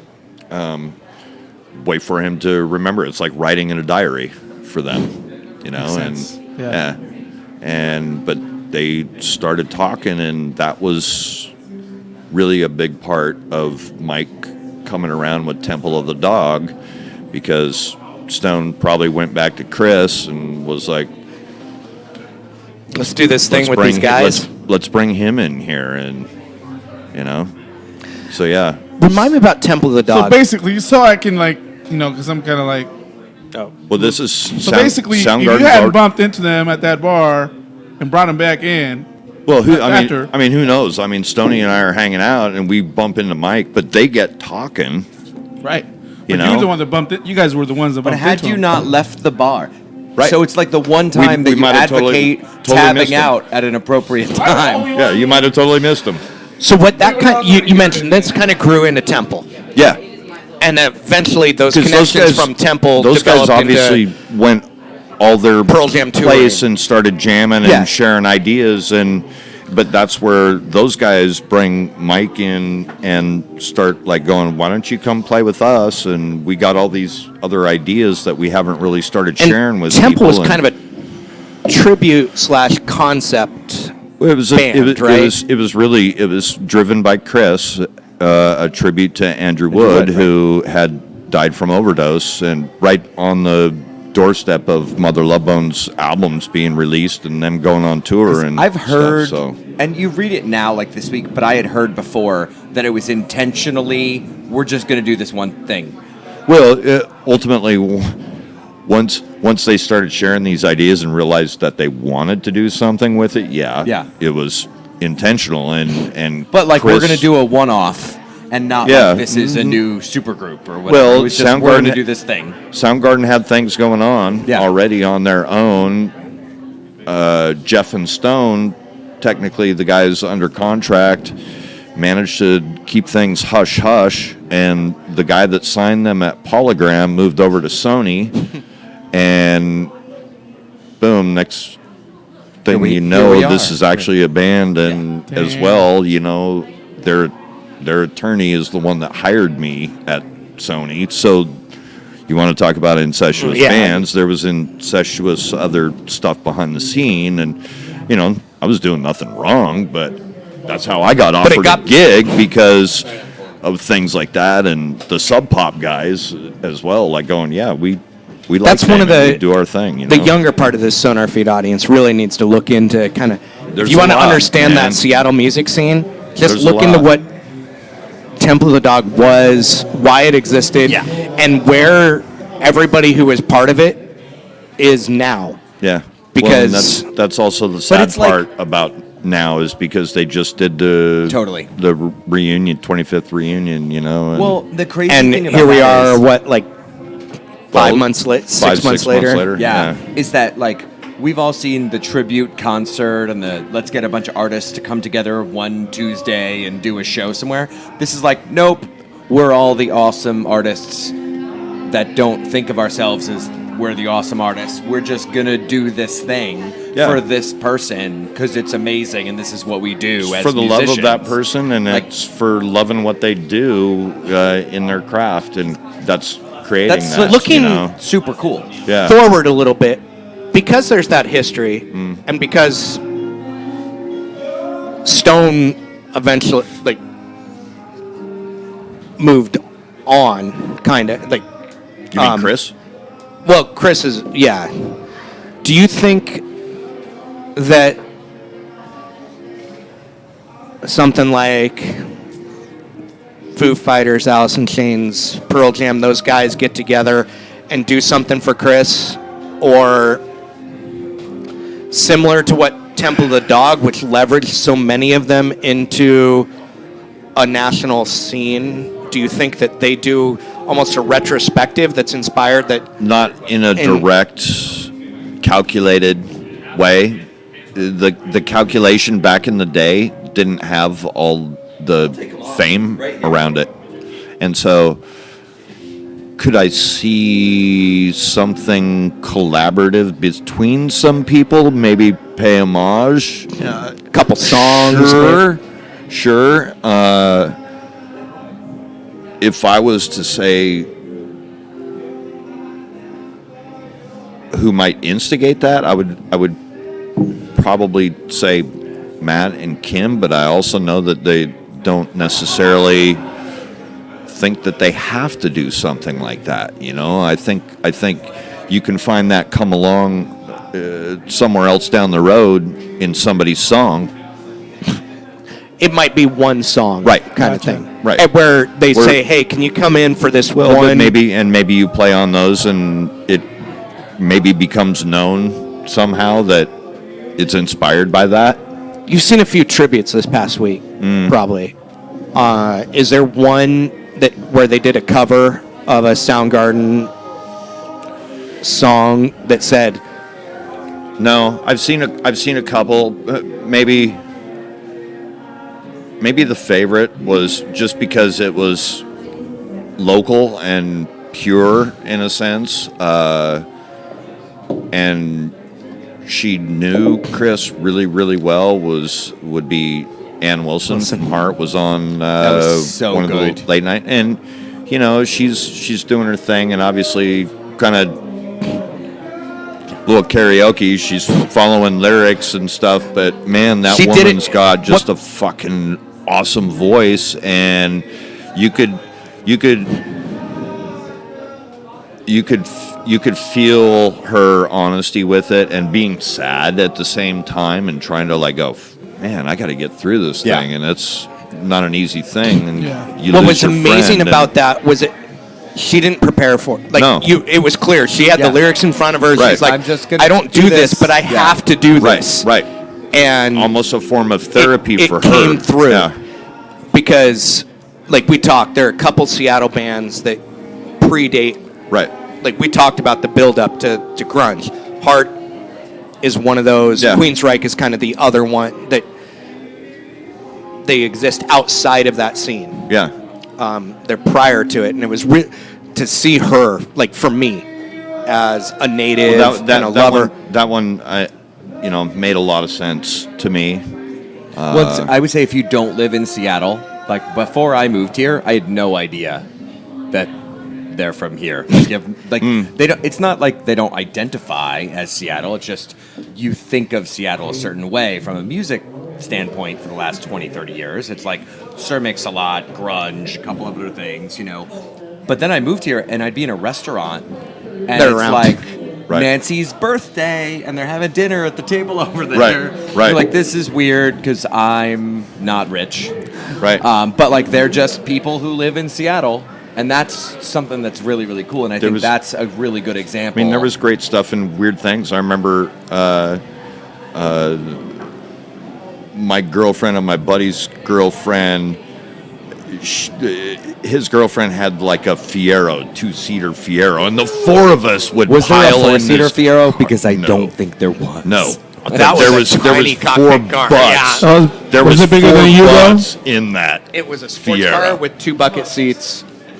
But I remember, like Trust your producer. We go up to Ann's house and hang out after somebody's show. Like Alice in Chains would play, and we'd be hanging out, and it'd be like, why am I hanging out at Hi. Ann's house? Yeah. Oh, snap. Are you kidding me? What? I'm gonna go back to the interviewee kind of thing. Okay. What song, if a group of these, giants and legends got together and they did a song as a tribute to Chris, which would you suggest they do?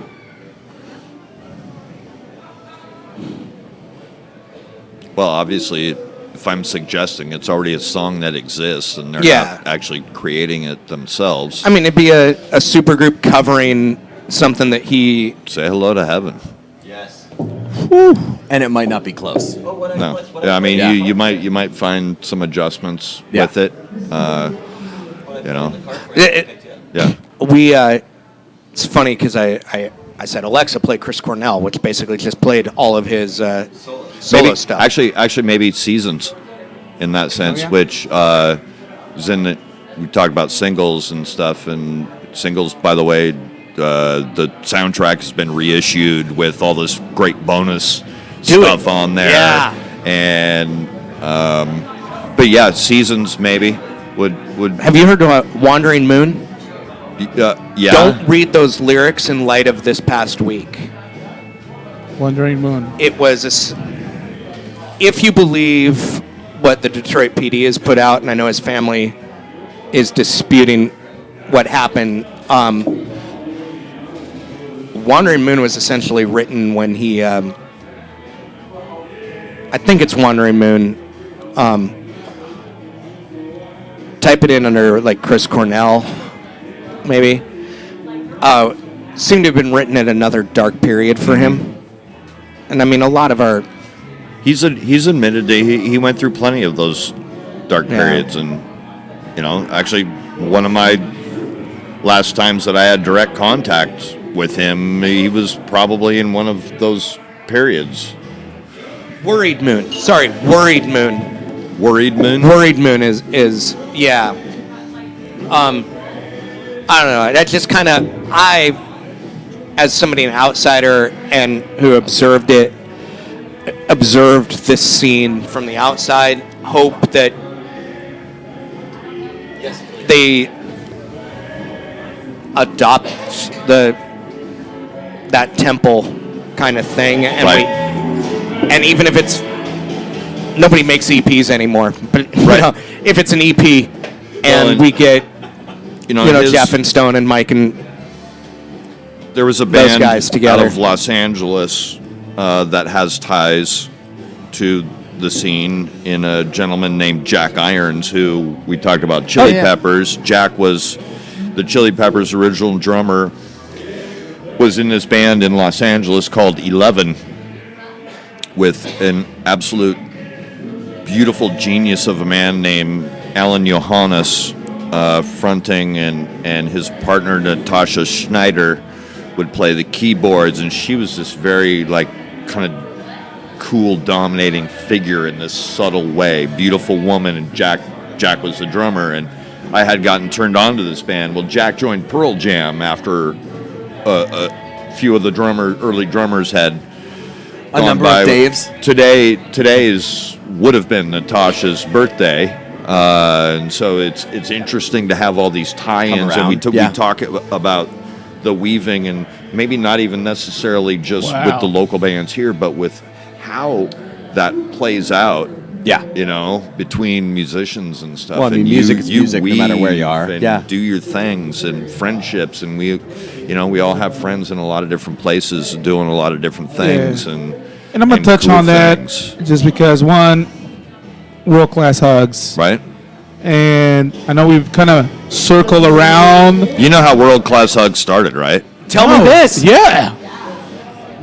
So I'm just working the side gig at Temple Billiards at the door. The door. Yeah. Working the door. Seen you. None of us has I've been one have of your ever been patrons there I've been today. Yeah.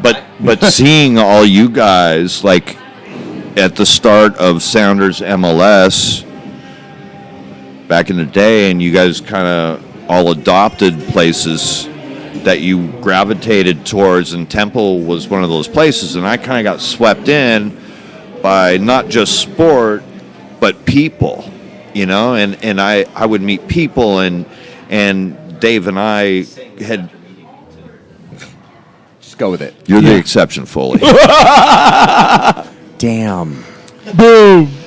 Anyway. But I'd be just blown away. You guys, I watch that match, and it's like, okay, that was either A, pretty cool, or damn, that sucked, or whatever. And I'm a homer. I root for my teams, and I might have to learn some shit, but But all these folks that I started meeting that were coming, hanging out, and players with supporter group and stuff is like, I like these people. I fucking like this, and the game is fun, and I'd goof off at it as a kid, but I never played. I was always doing some other kind of sport, and I should have probably taken that ball out and As should played most the people, beautiful actually. game when I was a kid, as opposed to just goofing off in high school. Well, I became Props. a swimmer, and that's So you're fine. seeing like the same few hundred people come through Temple every day, Yeah. or every match day, Yeah, and and gradually getting to know them. And no, I don't need to see your ID. I know you're Yeah. good. And come here, give me a hug. Let's go. And so this hug thing started.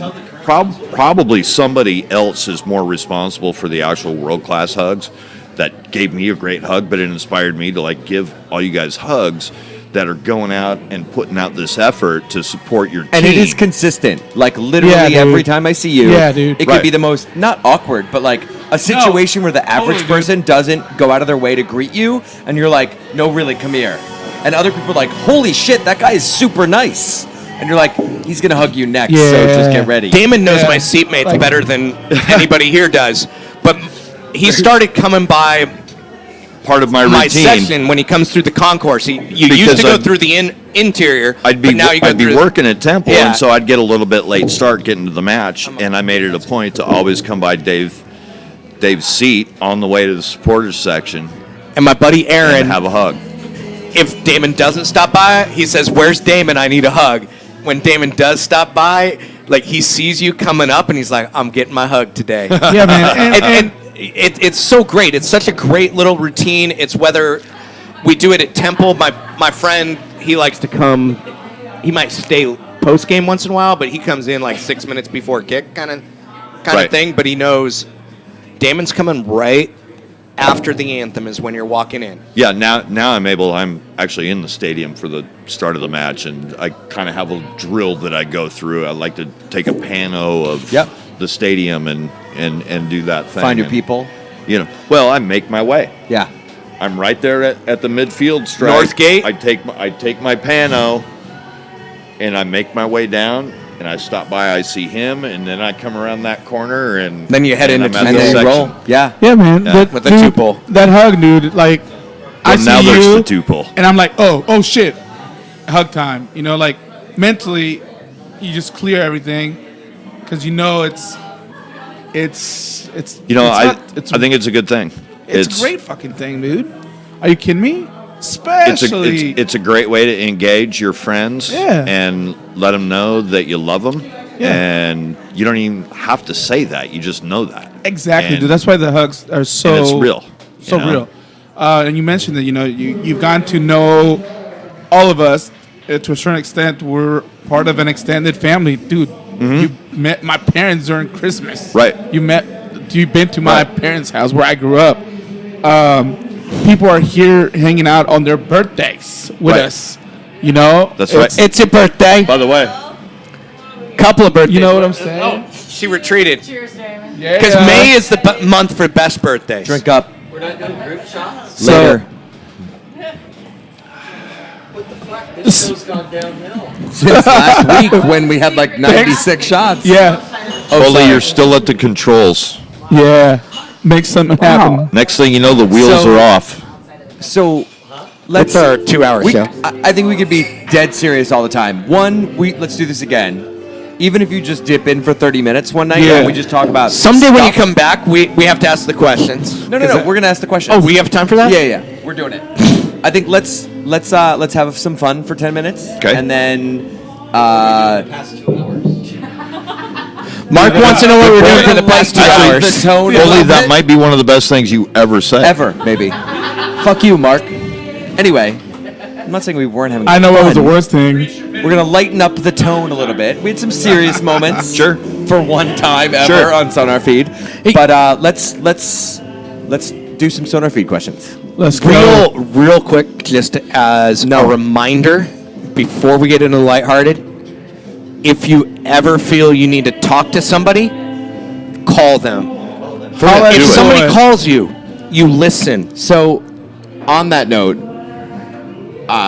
we had this conversation a lot. We've posted about it on We Are ECS. You did it. Sounded Hard did it. We waited a few days because we were actually going to post something else, and then that happened to a member of Armed Services Group out of nowhere, and a lot of people were very surprised because a member had made friends with a lot of people, like publicly, like on Facebook, and everybody just kind of took it as nothing. And then a few days later, he was gone, and that a lot of people were like, "Oh my gosh, did I miss something?" So the count, not the counter, but the compliment or the corollary to what you're saying is, If they call? you think something, just ask the question, because I think not everybody's gonna ask for help. Seriously. And I don't want to be preachy, but at the same time, like, I'd rather check in with my friend now at this point in life than let it go just thinking they were having a bad Tuesday. Right. Like, I'd rather just be like, "What's up?" and have them go, "Literally nothing, I forgot my lunch today," then it'd be the end of the world, Yeah, It's totally. actually, it's actually that's actually so true on so many different levels, and I'm guilty probably of not checking in with We're all folks guilty of as, it. Dude, as totally. There's nothing wrong with I it. It just should. is a thing. But Yeah. but in the same sense, don't leave them hanging like going, I wonder what Tom's up to, or I wonder what Damon's up to, and are they okay? I haven't heard from them. Right. And, you know? Where'd you go for 2 weeks? Yeah. Yeah. If Yeah, somebody well, I haven't heard calls, from you. you listen. So no, it's good. if and- you're and thinking anything, any like dark thoughts, make the call. Make the call to a professional or make a call to a friend. And if that Anybody, friend doesn't man. answer, call the next friend, and then just keep calling until you get a voice. That was something I was actually very thankful of in these last few days since Chris passed away, was folks reaching out and like going, "Are you okay?" And not like I'm in daily contact, but obviously, that guy made an impact on my life, Right. and there was some connections there and fun that was had over the years, but people checking in to like make sure I'm okay, and which is actually super nice. and it was part of the beauty of it was their own situations, and you appreciate it even more that they first and foremost understand how important that communication Right. is. Yeah. Yeah. And words and music, communication, it's like Andy wrote some beautiful lyrics back in the day with that Mother Love Bone stuff and really made you think. And in his days following his death, man, some of those words were just so impactful. But it's the same thing. Yeah. It's about talking and sharing. Right. And if you got even the what you think is a goofy thought, go call your friend or text your friend and go, "Hey, I don't know why I thought this. Maybe you can help me through it, Yeah. or just let me just share it with you, Yeah. so I can get it out." And Yeah, I mean, you don't need everybody know, to panic. no. But at the same time, like, I'm hopeful that right now people are smart enough to go, maybe this doesn't mean anything, but like, let's go have a coffee. Right, You know? right. So- let's just do it on that level of going and shooting the shit and Yeah. like going. So is everything cool? It's pretty easy. We in can just go passing. hug in the we, door at we Temple all and be good. right. Yeah. I didn't want to get us on ask the people no, all it's the important. time. too much "How of a you downstream. doing?" No, but it's, No, I it's- didn't want us to it's remember. really- Like, it's this really is better than important. us doing it in 15 It minutes is, after yeah. we had jokes for 15. Yeah, yeah, so. totally. It's vital because I want to talk to you again. Well, yeah, and maybe All of you. Maybe we're in a moment that you don't feel like necessarily comfortable and like going, "Oh, everything's cool," and then you kind of still have You that head check thing that you yourself. want to Yeah. say, Yeah. but come back and say it. Right. Find your private moment. Yeah, man. And like go, hey, you know what? I've been concerned about you, or fuck, this whole thing has been messing with me. Seriously, dude, it's no one of my joke. dudes at work had some other stuff happen. Yeah. He comes out today, and I happen to be like outside my building, and he's like, "Man, this whole death thing is like crazy," and had his own story with somebody he played with, in bands over the years and stuff, and that passed away over the weekend, and you just go, "Okay, wait, this life thing is crazy." It is man. And no matter how long we're able to, string it out and stuff like that, there's going to be things, we're going Yeah. to go up and down That's exactly it, man. always. And it's just the way important it to remember is. that it's okay to like just reach out to somebody. Yeah, it's Whether important. it's just a casual or whether it's something important. serious, whether it's let's go have coffee. I've had someone recently hit me up on Instagram. They're like, "You just posted something. You hadn't posted anything. Are you all right?" And I was like, "Man, that was really touching, man." Like, Right. This individual out of nowhere just some like, words. hey, I was like, "No, I'm cool." haven't I'm cool. heard anything. You're like, I I had, just I had bored really old with photos. Instagram I haven't for 2 weeks. posted, so I that's had cool. to post a taco. But Go with that, right? That, Thanks no, for thinking totally. of me. Like, exactly, dude. I was like, man. She was like, yeah, my radar just started tingling. I just want to make sure you were cool. And I was like, damn. Yeah. Yeah. You're all like, yeah. your radar started tingling? Wait, what? Dude, Damon just brought the conversation up. So, Dave's away. So, when Dave comes back, what are we going to do to make him feel really awkward? I don't know. We'll come up with something. Yeah. So, again, thank you for joining us. Yeah. Seriously, yo. We do have some fun My questions. pleasure. we I wanna love talk you guys. about. Yeah, you know, yeah, I no, mean, but this was- you know, This This is dope, good, man. I So think we good. thought it was necessary. We talked over the weekend about it, and I was like, let's have a fun Seattle yet serious life talk. Yeah, but in a cool So- way. Like, one, we got to know our boy like deeper. Like, Yeah. I didn't know he was a swimmer. Nobody knew you were a I swimmer. had yeah, no right. idea. I mean, I played all the sports, Hugo. I was football, basketball, baseball, not soccer. You guys got swimming together? No. Oh. But yeah, man. I do remember Juanita High School pool, though. That's over in your neck of the woods there, Foley. He's banned. Cheers, man. I love you, buddy. Salud. Salud. Yo, tigre. So, Salud. I don't know how keep hitting far my into the microphone. fun questions we should go. Where do we want to go? Hit me. Wait, what? Let's ask a serious question. Not really. What's your favorite Girl Scout cookie? You better answer this right, son. And why is it not trefoils? Because they're getting garbage. somebody to drop trefoils one of these days. I'm a simple man. So it's trefoils. No. It's Thin Mints. No. Yep. Yeah! Oh, boo! Sat on the right side of the table. You know what? Hugo, can you give Damon a ride home? Not anymore. Not anymore. Wrong answer. Anyway, Little bone china inside there. Somebody's going for it. Some love bone. Off mic. Bart said, You "Fuck actually you," said Thin Mints. You're actually going to fight me about that? Okay. All right. We'll see who's driving home. Dave or Hugo, you're up. All right. Who is the most interesting Twitter follower you have? Oh, damn. I just got that today when you asked when you guys were talking about the actor that you stopped following. That's a new one. Yeah, It's a new one on the list. Wow. I mean, I just died in your arms. to be honest, Yeah. I probably follow too many to be aware of who my actual most interesting But someone that's would like, be. or your favorite, or your weirdest. Coog.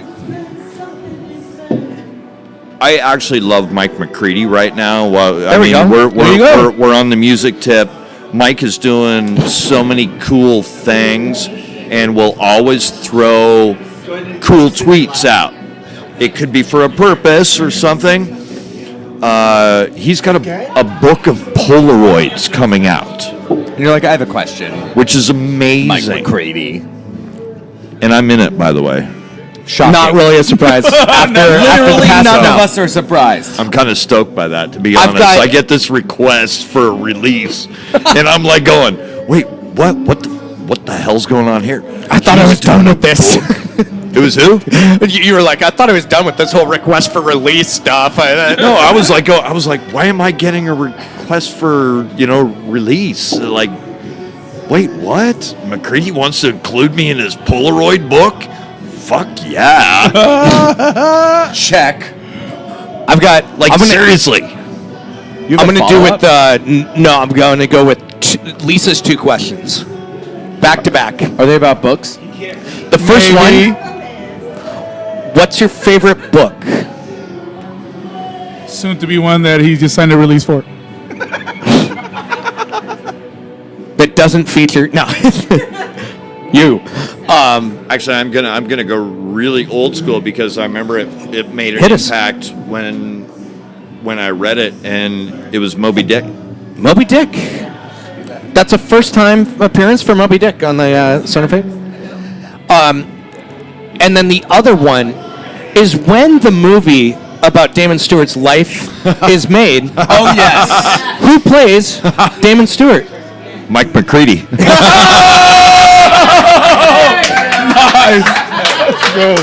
That I'm actually tagging him on Twitter right now. It's actually I love that fucker a lot, and I love what he's doing in his personal life outside of Pearl Jam, and he started a record label that he's trying to help people come along, and he had his Flight to Mars UFO tribute band over a week and a half ago at Showbox, and it's a benefit for the Crohn's and Colitis Foundation, which he is very active on a national level, not just a local level. He does a ton of things for them, having Crohn's himself. You know, he's found a way to like use his fame and draw attention to things. And Well, as the people that are really good at that do. but he manages to get all of those fans and followers of his group and stuff to like Rolled up, come on yeah. board, and you know, I mean, there's Yeah, he's doing some next things- level stuff, man. It big, really like, is. You know, at a macro level, like Yeah. it's impacting and it's going to impact generations. Yeah, man. it You're right. really is like that, and yeah. So you know, So I tagged him on I say Twitter. some goofy things. I just tagged him and said, "Hey, Damon says you're playing him in a movie about his life." So let's see how that goes. Can I ask? So like Mark is using like Snapchat filters to talk about things that are important to him. Mike McCready is motivating an entire population of Americans. Ever seen me fucking use Snapchat? Mark's angry off the mic. Yeah. You probably have a Snapchat. angry Mark, Those two both Jeez. confirm I don't know what I'm doing. angry Mark. That doesn't mean you don't use it. Yeah. By the way, Ugo uses it, and he's I- like, "Check out my tacos. Look at me walking to work. Check out my tacos that I had for lunch, you know what I'm and then my just gonna, tacos that I had for dinner." And I'm like, "What the hell, dude? I live 2 blocks from your office.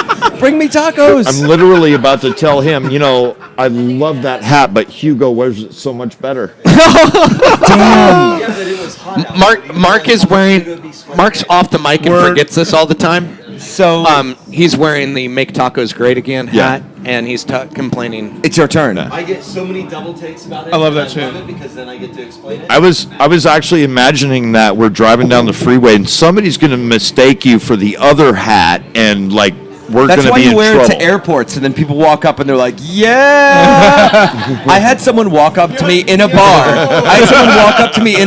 And they're like, "What's up with your?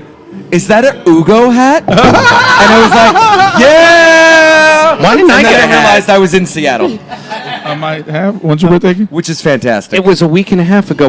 We were here the day after my birthday. Remember, I ran the show. May birthdays. That was a great birthday gift for us. Go ahead. Is there another one?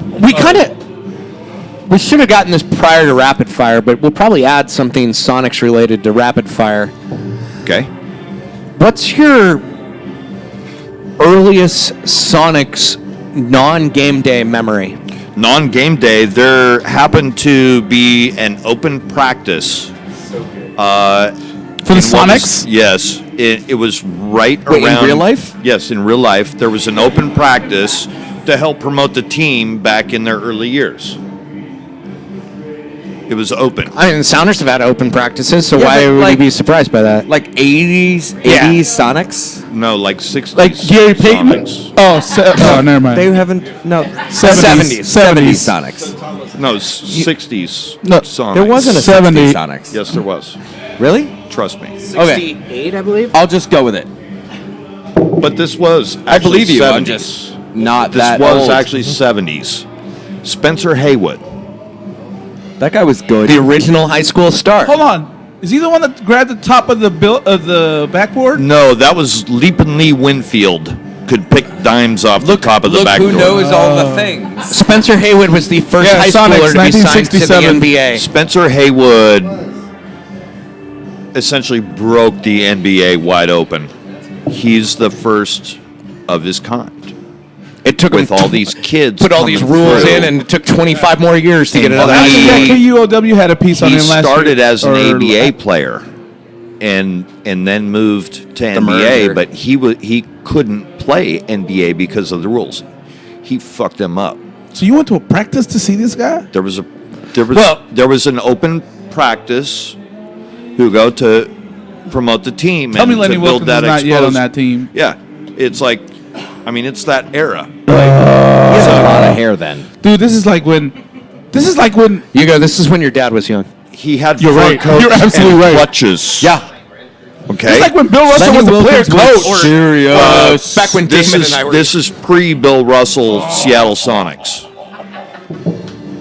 Yeah. This was when Bill Russell was winning With championships, Boston. basically. Yeah. One of his 11 in a row. So No, to just see 9 of 11. to all see these guys leave the court, and lots of different cultures starting to happen. You're in a very interesting political climate with Who would have seen that coming again? with youth from the hood as opposed to some kid from Into late 60s, early 70s.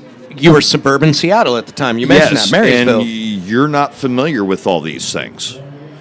Next thing I know, I'm seeing a man in a fur and a clutch trying to get his autograph because that's number 24. That is a baller. Is that downtown? No. Well, it was at No, downtown Freddie Brown's what I'm thinking. No, pre Freddie. Yeah. it was at the jealous. Coliseum. Somebody's Yeah. playing the grunt truck in there. That's pretty cool. Yeah, the fucking karaoke rock. DJ said any intermission is awesome. going to be Seattle Rock today. That's cool.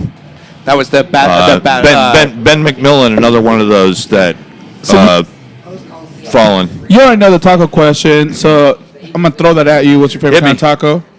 Favorite kind of taco? And why is it al pastor? Yeah.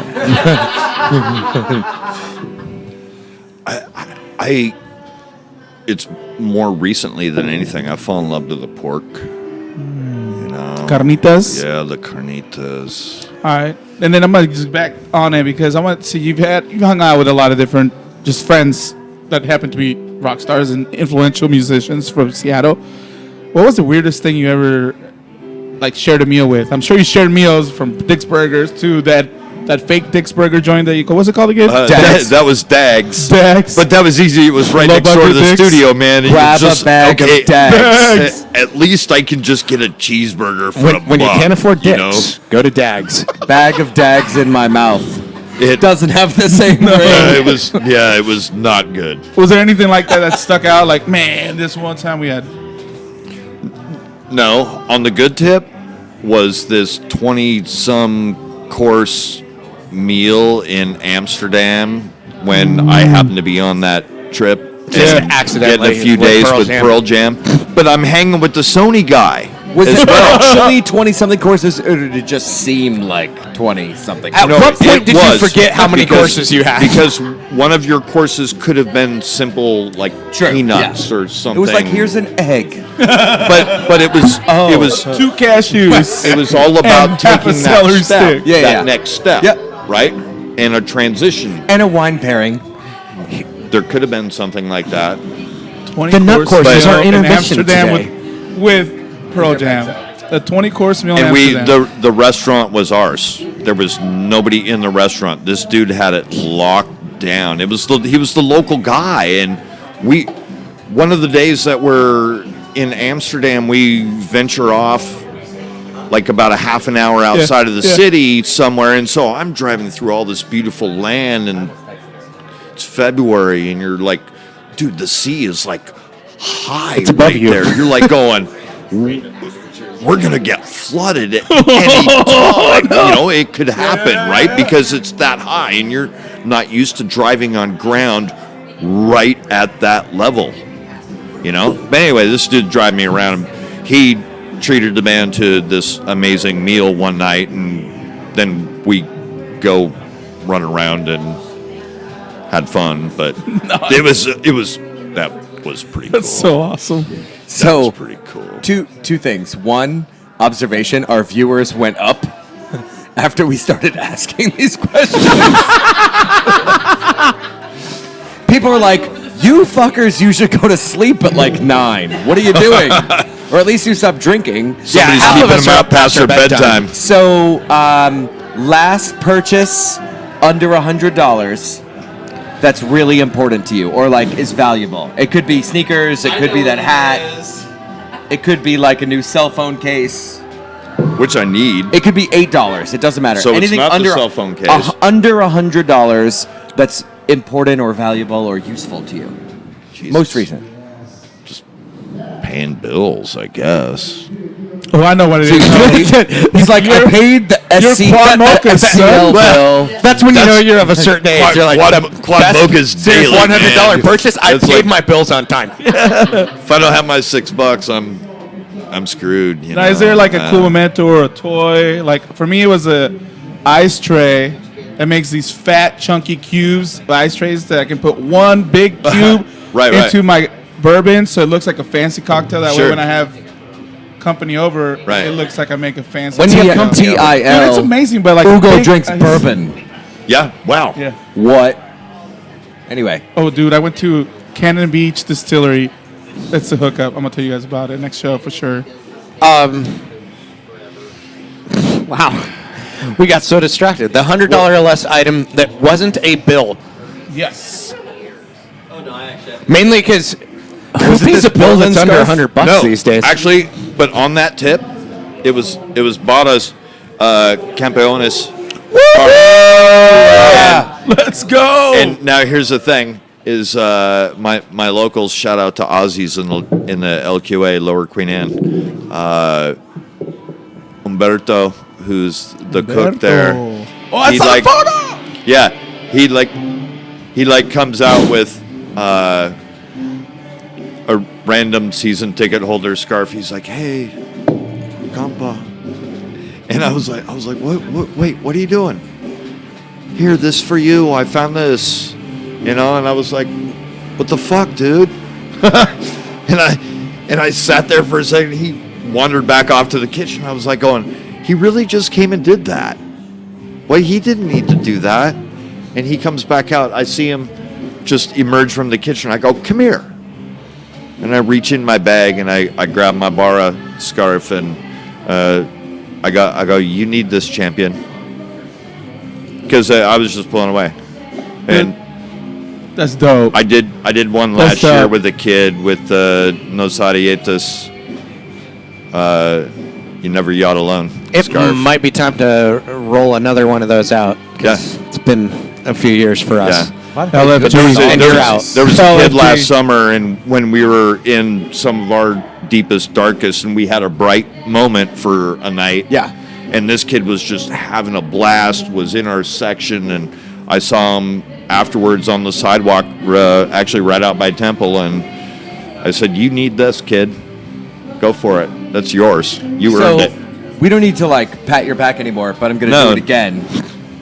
At the Zach Scott testimonial, you introduced me to one of the owners of Aussies.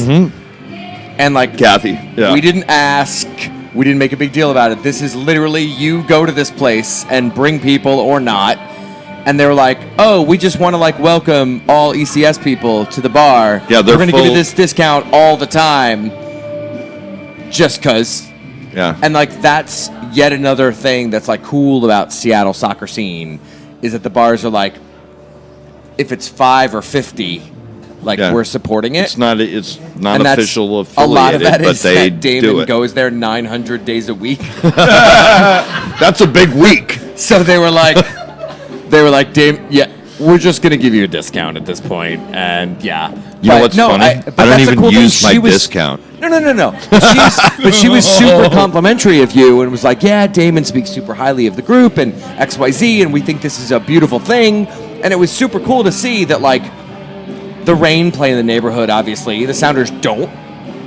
Other random teams play at Memorial, Right. But they're like, nope. Like if it's a home week or an away week, like we're gonna do this at a bar. And as like big as we all want to talk about Seattle being, and we can all bitch about 9 gazillion people moving here in the last 12 days, let alone Like you? 12 years. I mean, Like, wait, what? I was here before it was cool to move here. Anyway, or I like to believe that, but it's still like it's still a small enough town that it's cool to see that like a handful of people can like change a bar, change a neighborhood. It's a good song, right? baby. Yeah. That's fine. Let her go. I'm down with it. Put it She this knows way, it. though. We have been She's not here even looking at the lyrics. 50 That's what's weeks. even better. At the last 55, 0 people have sung this while we've been here. You're right. So if that's And it's also we're like an hour plus into his day. This so. might be longer than the Steve show. It already is, yeah. so we're way hot. I have like 50 more questions. Do you guys have more questions? What's number 47? Of my questions or their questions? yours. Well, you said you had 50 more. Yeah. I'm Do so you really stunned wanna by know? Damon What's that I number don't. 47? Normally, I don't need to reference the Who's your questions. favorite list. sounder? Past and present. Yeah. By the way, all the answers to Sounders trivia on buses are Marcus Hanneman. And then you have to sing the Hanneman song. Actually, it actually now. Oh, you mean Hanneman? Dude, we're in the beer garden that day, and he comes over and chugs that beer with us. That was great. That was fucking amazing. You're like, you're playing in a game and you That was just had a amazing. beer. You remember? Yeah, dude. You remember? We were there. Like, yeah, we were right there. Right there. Literally right there. Yeah. So Holy shit. this reminds me, I need to get you to practice when Casey and Marcus are there, Okay. just so the three of you can talk about rock and roll. Dude, Well, that reminds me. on that It'll be tip, like Tool, grunge. I didn't hear Casey's stories, but Casey knows Chris and that does. group. well, And I mean, he goes deep into especially even more obscure metal. Oh, Like, he still prefers when he first signed, and they're taking him on that PR tour. You were probably right there No, at the studio. I, Were you gone already? I was gone by then. Okay. Yeah, long gone by then. But he's in that day. Yeah. Doing that PR tour. I made it a point to get my ass 3 hours early to doing my local show on the Funky Monkey Yes. called 1049. Garage Oh, Monkey. that's right. I made it a point to get my ass there because I knew I'd meet him. And what do I say to him? Dude, I want you to come on. Let's play some rock and roll. He's like, yeah. He was down with it. It never happened. like, He yes, was I he was will like- allow He this. was like, wait, you're, he didn't know who the hell I was, but he was like, That's dude, cool. that sounds like fun. Yeah, yeah. You know? Something like legit. Like that's Yeah. that's real. Yeah. Come Meanwhile- on, let's play records. Then you read the Gas Man book, and it's like Casey driving home in his Porsche, listening to Tool. And I'm like, I've driven home listening to Tool in my 92 Nissan Sentra. I was kind of as cool. You introduced me to the Gasman that game, that U.S. Open Cup, man. Yeah. Right. Remember that? Yeah. That, we got him on Right the show there in the after in the that. tent. Yeah. Because of you, we got him on that show. One of my absolute favorite people Dude, that he's I've class met. hack. yeah. You know, and Dude. speaking of guy We're that's still doing got a this lot of today love. because of his impact on But us. speaking of a guy that's got a lot of love for music and what this city did for him when he moved here in that context, No question. The Gasman. that guy's Shout out to the that guy's a Gas Man. huge champion. We need to get him back you know? on the show. Yeah, For absolutely. We're on stat time right now. What the fuck? Mark, why do you have filters and I don't? Oh, there, I'm a dog. Dude, you're taking way too long, dude. My 7-year-old niece would have already been done. Can she tutor him, please? Seriously. I'll let Penny know. Dude, that literally took him like I'm a 45 Dalmatian seconds. Yeah. all of a sudden. No, I wouldn't put both. Oh. I wouldn't put both on there. Anyway. Sorry, we Do we have delayed another your- one? Another what? Is there another question? Oh, psh. How much time do you have? We're still sitting here. We're still rolling. Do you guys right? have more questions? I'm here for as I long mean, as really, you are. we have questions all day. Let's do one more. And then let's close with what's going to happen on Saturday. We're going to talk about it real quick. Who's your favorite does that team team in even Liga matter? MX? You know what? This is longer than. The Eddie Johnson Yeah. Liga MX. previous Who's your record. favorite team? by like an hour. From Anything Wallaha. you've Do I have ever to have done one? in- Anything you've ever done yeah. in public? I do. Yeah. Do I have to have an EPL team too? No, just Liga MX. Damon, I can tell you a great joke and it'll determine who your No. favorite. Oh wait, you said public. Liga MX. Guadalajara. There's 2 teams in that city. I can tell you why Guadalajara will be your favorite Liga MX team. Just go with Toluca. You know, Because in Arabic, Guadalajara means Valley Not of funny. Shit. You know what? There would be one reason and one reason alone High five that man. that Guadalajara would be my favorite. No. Because you like tacos? You like goat? Because I love Hugo. God. Just end the show. Boom. Like, That Not would, really, but- that would just be it. that's actually I mean, really good if I got- closer. I've been waiting But like seriously. 9 months to pull that back out. Like That's literally, an I love excellent that answer. guy. I love that guy. He is super cool. He We is, love dude. Ugo. No, he is super cool. I mean, he likes Mexico, like in real life. Like I like Mexico to go As visit, he and I like should, support it as a though. country. But as he Ugo's should. like, check us out in the World Baseball Classic, and I'm like, no. Vinny Castilla, you could just go back. Check out the Mexican national curling team. And we're all like, wait, what? Is that a thing? actually, the science. I'm gonna go to like robotics and like the kids. I thought you were Junior. I thought you were about to bust No, out they're not. how good the curling Curling team is. was. And I was like, There's oh my so god. much yellow in You'd be Guadalajara surprised. that there actually probably is a curling team. But I was just gonna say, July 1st, Mexico is in town. I have tickets. Oh, I heard today. That's right. No, I have tickets. That might be the most Damon answer you could have possibly given. Yeah. So if we were to like sum up the reason A, we'd love to talk to you today, and B, we all actually feel this way, it would be that. Because he loves Ugo's everybody. super fucking awesome. No, dude. Damon's fucking awesome. You know what? Do you guys want to hug are it out? awesome. Let's hug it out. You know what? I think we need hugs. I'm going to This is narrate off this. camera. They went off Hold camera. on. Hugging. Ugo's arms are below Damon's right now. That's I a don't hug know. that would crush Kaiju. Right. I think that neither of them are in charge. Oh, Ugo's slapping. And now Damon's they're smiling. They're both smiling. And I'm getting hugged. That Oh my one's on the God. mic. That one's on camera. There we go. Anyway, we not on camera?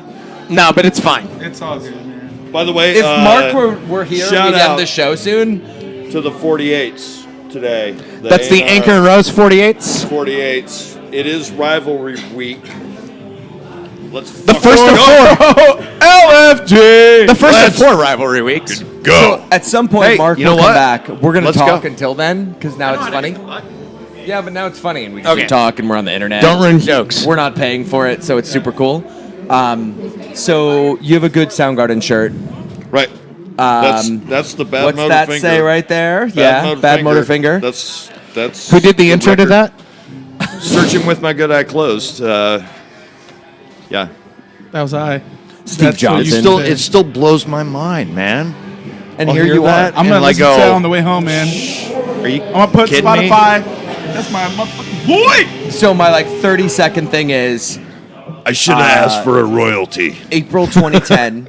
April 2010. Soundgarden rumor doing a show, and Whoa. all of a sudden it was Whoa. like, oh, go to this website. And I'm like, I'm working from home, so I can literally sit here and F5 my way through my morning. And it was like, you could get Soundgarden tickets, and they're free. Just put your name in. And I'm like, hi. So I sat there with multiple computers and F5'd my way into tickets to see Soundgarden, who was playing at Showbox at the Market. Right. As new dragons. Nude Dragons. So it's like the Soundgarden red font, but on the marquee I'm happy for you. outside, it said Nude Dragons. And the best is, it's just an anagram. And people Of were walking by and they're Soundgarden. like, who the fuck are the Nude Dragons? That's weird. Meanwhile, like 800 of us are in Soundgarden, line New Dragons. waiting for the show. So I'd moved here in November or end of October, and I was at MTV before, and I got tickets that morning. It's like 10:30 or 11 in the morning, and I text my friend Ben, who runs MTV News, and I was like, "Yo, I just got Soundgarden reunion, sort of, maybe tickets for tonight," and he's like, "Do you want to cover it for MTV.com?" And they're like, we'll pay you and everything. I'm like, or I'll just go to the show and write you a story. and got in, and it was like an average number of people. It wasn't bonkers inside. And it was they keep insane. things comfortable. And it was packed, Yeah. but it wasn't like when they sell place- certain shows Lighten up, Foley. No, that they overdo it.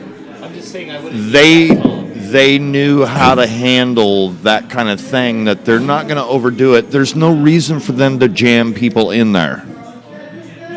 Yeah. So my memories are nowhere near yours, but I actually typed a few quotes into my phone, and they were like, "No press," and I was like, "Fuck, I'm not here as anything. I'm just gonna stand here with my phone."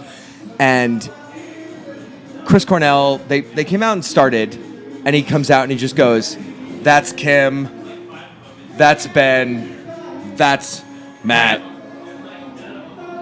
and then Matt goes, "And that's Chris." And then they play, and you're like, I'm at the Soundgarden show. Holy shit. They haven't played in, it's like 12, 13 years or something at this point. Wow. Like officially as this band. And I laughed because I had sent this in, and they were like, we're going to have to edit your F-bombs out of this story. And I'm like, why? And he says, it's a rehearsal, so if we fuck something up, we're probably going to go through it again. And that's when you know, like, people just give a shit. They're like, if we fucked up Spoon Man, we're just gonna play it again. So I'm gonna share an anecdote with Good, because that I'm whole done. story, Because that was and like for me, like that show. crazy. It's just I want to say it's New Year's Eve or something, and I'm at the showbox, and Ben is there, and I forget who we were seeing, but we're out front. This is bassist Ben Shepherd. Yes. Yeah. We're out front. Sorry, I'm giving color for the group. That's right. The Green Room Bar on the Yep. street, right? And we're hanging out. And I go, listen, I keep hearing some things. I go, what the hell is going on? Are you guys going to bring this thing back? What's going on? And he kind of gives me a funny look, like, I can't believe you're asking me about this kind of look. Dude, are you fucking kidding me? I don't even talk to those guys. And I'm like, I know better. So this is December. It's Like 4 months earlier. It's like New Year's Eve. And if you remember the timeline where that went down, New Year's Eve, Chris fucking spills the beans on the Twitter. So literally the night before Chris spills the beans, Ben is lying to my face. One of my friends lying to my face.